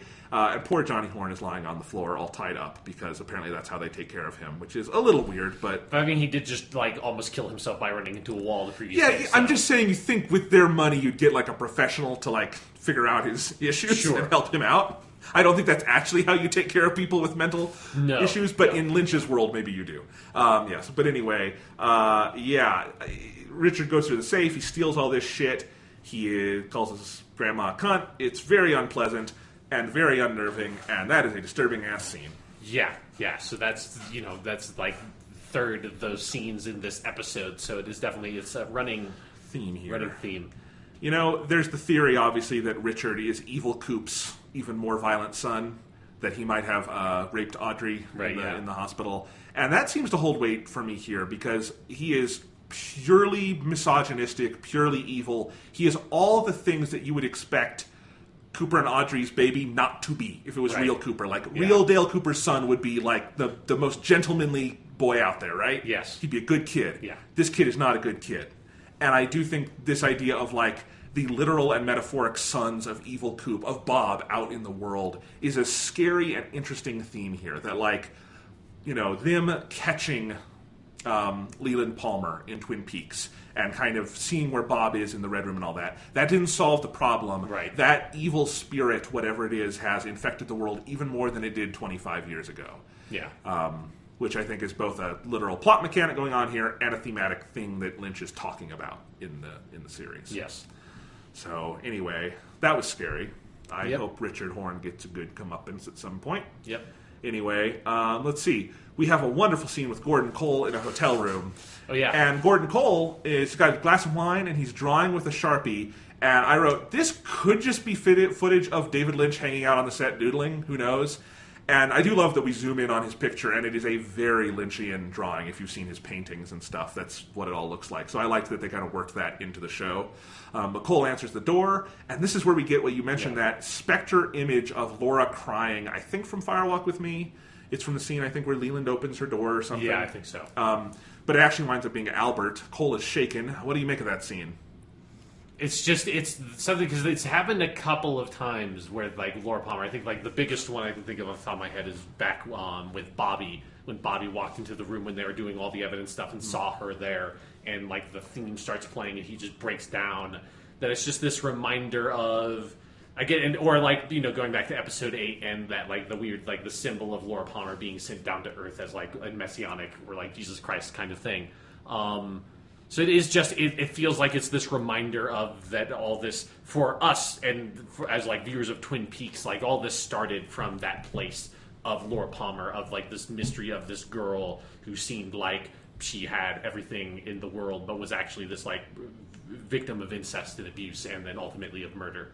It's, in the diegesis of the show, it's like the original sin. Exactly, yeah. It's... And I do think for an episode that focuses so much on all the different pieces of misogynistic violence that are going to have to be confronted, having that specter of Laura Palmer feels appropriate. And, I think it's also worth remembering every episode of New Twin Peaks has the specter of Laura Palmer, because her picture is at the beginning of every theme song. And it always makes me remember, this is not about the Laura Palmer murder, but that does hang over it for good reason. Yes. So that's interesting.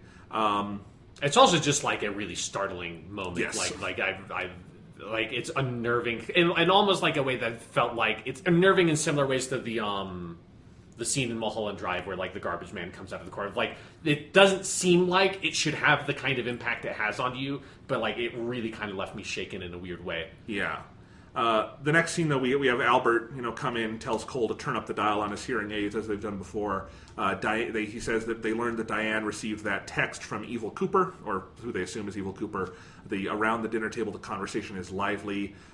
Pinged off a cell tower in Philly, Albert says. They thought it might have been one of her boyfriends, but then they traced it to a server in Mexico, which is where we know Evil Coop has his. So that shoots down my theory that it was that like one guy that was living at her house, and it was just a total coincidence. Yes, indeed. So Diane sent a response. They have Hastings. He's going to take them to the site, and as Albert says, doesn't sound like boyfriend talk. And Cole says, "I felt it when she hugged me, but this confirms it. Keep her close."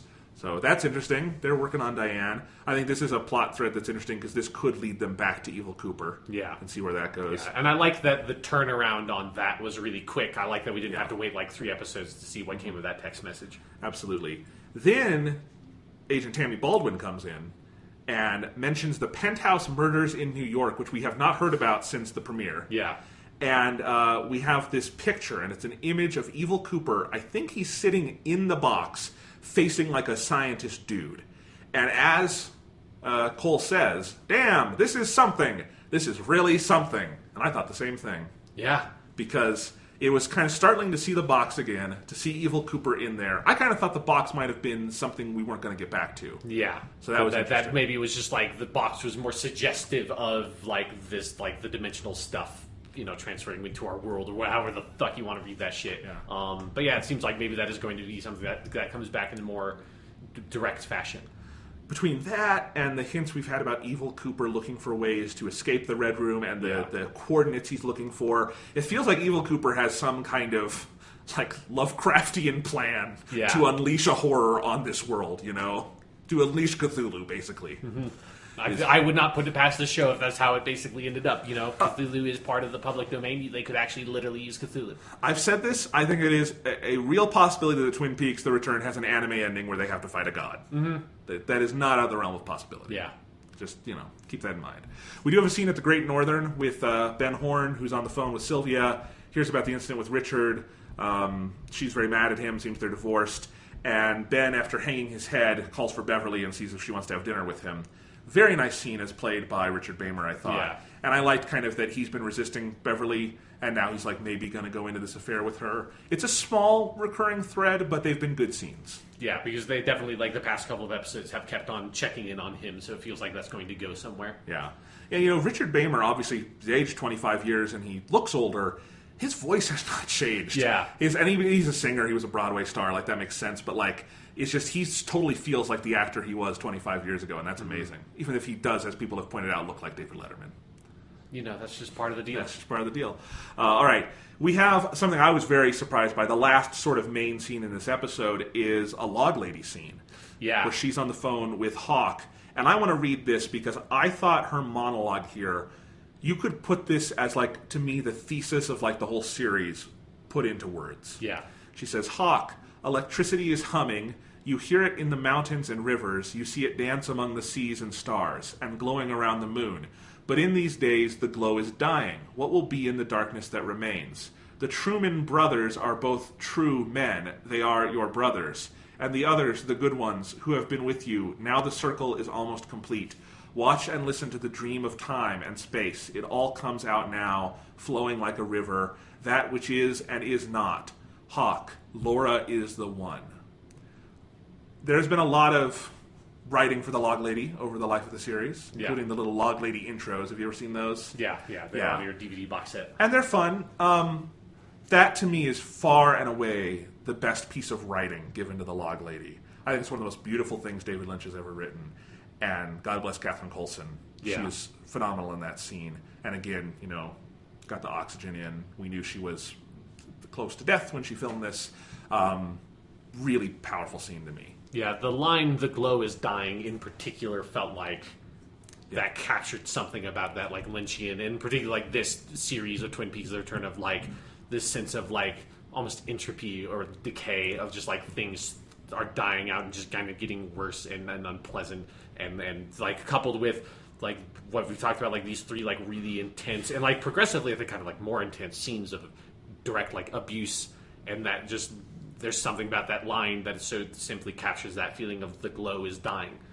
It's poetry. It's just, it's a beautiful, free verse poem, and I love it. And yeah, so I like that the Hawk is still on the phone with the log lady every now and then, getting advice. Beautiful. The last scene of the episode, though, is we cut to the Roadhouse, and another band performance. This one, more than any we've had so far, reminded me of like a traditional Lynchian like music scene. Mm-hmm. This really reminded me of the Julie Cruz stuff in the original Twin Peaks and in Blue Velvet. Yeah. And it's this playing out at full hypnotic length. And they play the entire song. They do the entire song. It's much longer before they get to the credits than they usually do with this. Like, clearly Lynch loved this one, and rightfully so. And what's interesting to me about how it's used here is that in Blue Velvet, or in the original Twin Peaks, or in Mulholland Drive, when you have these moments of the characters singing, it's usually done from a POV of a particular character or set of characters, and it's a huge moment of emotional awakening. Yeah. One you might think of in the original Twin Peaks is the scene where Maddie Palmer has been murdered by Leland. Spoiler. I'm kidding. I think we're all on the same page. And they're at the Roadhouse, and Cooper has that vision. But the song continues, and you have like Bobby break down crying. And I think Shelley is there, and she breaks down, and everyone gets super emotional. Or Mulholland Drive has one like this right before the movie shifts. Not to spoil. I don't know how I would describe that. There's no way you cannot spoil Mulholland Drive. That is a futile process. Indeed. But yeah, so in those scenes, so you have this POV thing. But here in this series, I don't think they're singing out to any particular character. It's like to the larger tapestry of the series as a whole. And it's still incredibly moving, because a song like this, I didn't, go in and analyze the lyrics too much, but atmospherically, emotionally, just tonally for the music, it felt like such a perfect emotional summation of this hour and everything that happened in it. And again, singing out into the universe, because there's also very few audience shots in the performances at the Roadhouse this time, because the audience is us. It's the person who has taken in this holistic view of the Twin Peaks universe. And I thought this was, as you said earlier, incredibly powerful. Yeah, like, because the song is called, and like the chorus line is "No Stars," which in particular for us is like a pretty significant gut punch, because we had that episode of Doctor Who with Peter Capaldi where he's lying on the ground and this is "No stars. I always hoped there would be stars." And you don't, like, there's something about, obviously that's a complete coincidence. That's only going to hit with people like us that are big fans of both shows, but like, there is something about that sentiment of there being no stars, and like, it's a very poetic and like expressive way of sort of symbolizing like the glow is dying, like hope is gone, there's no future, there's no beyond, there's no like something else out there that is calling to you because they have twinkled out and the stars are gone and there are no stars anymore.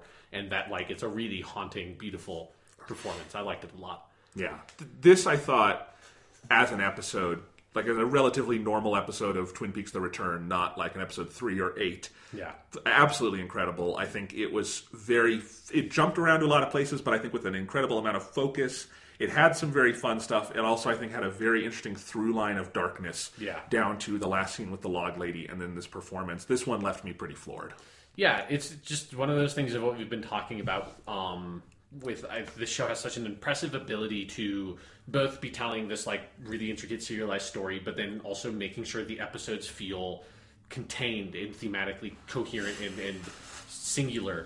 And it's something that, like, it's been a running theme, I think, on this podcast of us when we talk about different shows, that talking about how important that is, I think, if you're doing something that is episodic, of whether it's, Daredevil on Netflix, or it's Hannibal, or it's, anime something, or it's Doctor Who, or it's Twin Peaks, your episode should be in some way a self-contained storytelling unit, even if, in like the more specific elements, you need the broader context of everything else around it to really understand the episode. There should be some sort of heart or soul of it, that of some idea, some thesis that this episode is expressing. And I feel like every single episode of Twin Peaks The Return has been like that. And you can see that in our discussions of this episode of how abuse is thematized. And it's obviously thematized in larger ways in the whole series, but this episode in and of itself has something to say about that, and concluding with this song "No Stars." It's an example of that. I have not, we've been through several Sundays now of watching Twin Peaks, and I have not ever gotten to the end of Sunday night and felt impatient for more Twin Peaks because we've gotten at least 1 hour of such a significant slice of art that I have wanted to chew on it and think on it, and I would never be in a rush to just go watch the next episode. And that's pretty rare, even with shows I absolutely love and think do a great job with the episodic stuff. Oftentimes, Doctor Who's a great example. At the end of one, I'm champing at the bit. I want to see the next one. This is like, I'm so satisfied in this hour of television, I'm okay waiting a week because, frankly, a week is a good amount of time to chew on this. Yeah, you just need to let it sort of percolate in your system and figure it out. Percolate, good choice of words for Twin Peaks. It's just something we have to at least say every time we talk about it. It's like the best fucking show on television right now. Oh, well, one of the easily, best shows ever. And it's just like, if there is one fucking thing that other TV shows should look at what Twin Peaks is doing and figure out how to do it, I think it is this. I think it is the way that Twin Peaks: The Return manages to create thematically coherent, driven episodes that conclude their own thematic arc within themselves while contributing to the greater whole. And that is the thing that I think is the most difficult thing about writing episodic stories, and most TV shows really need to get that shit figured out. Especially multi-location ones. Mm-hmm. If you're focused enough, that can be less of a problem. Yeah, but if you have all these subplots going on, there's this tendency of just like the episode feeling like it's this big sprawling like dump of different plot lines that eventually will come together maybe to something satisfying after like episode 12, but in that moment it is not. Game of Thrones traditionally has had this problem. I will say the season 7 premiere, which was this weekend, was one of the better episodes of Game of Thrones in terms of, I think, having focus in the cuts and telling something of a thematic story over that hour, and I was very impressed by that. But it is something in the past Game of Thrones sometimes struggles with, and it's been a counterpoint because Game of Thrones, like Twin Peaks, has a bunch of characters and a bunch of locations, and other than that, it's not much like Twin Peaks. Right. Anyway. You don't have like the one episode that is just an avant-garde movie where it's just like zooming into the nuclear explosion. Yeah. Game of Thrones and Twin Peaks are airing at the same time now. And I've decided to watch Game of Thrones first because I think it would be unfair to pour Game of Thrones to watch it after Twin Peaks. I mean, it's one of the reasons why every time I watch an episode of Twin Peaks, it's like the last thing I basically do before I go to bed, because it's like you can't do anything after it. Like, you just have to go and lie in bed for like 30 minutes staring at the ceiling, processing it, and then you can go to sleep. Like, I couldn't play a game or like watch another TV show or a movie after watching an episode of one of these Twin Peaks. Yeah, absolutely. So, but anyway, it is fun. I think what the funniest thing to me about this is Game of Thrones started airing its new season on episode 10 of Twin Peaks. And partially because Game of Thrones is having a shorter season this year, Twin Peaks will still be on when Game of Thrones is done. Yeah. That's how long this fucking season is. I mean, because that's one of the craziest things about it, is that it's not just like this really strong, brilliant, episodic, thematically driven show, but it's even longer than those shows typically are. Like, those shows typically are like 8, 10, 12 episodes long. You know, they which helps them be able to be that focused. Whereas like Twin Peaks is like, fuck that shit. We're at 18. No show is 18 episodes long. Like one weird truncated season of the X-Files is like 18 episodes long. Yeah. No normal TV show is 18 episodes. Yeah, you either go 22 or 10. These days. Yeah, so.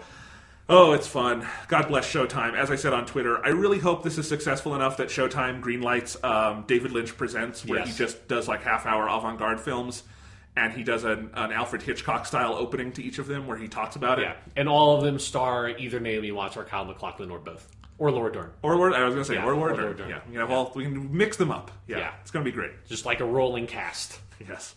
Or that guy who played the scary homeless man in episode 8.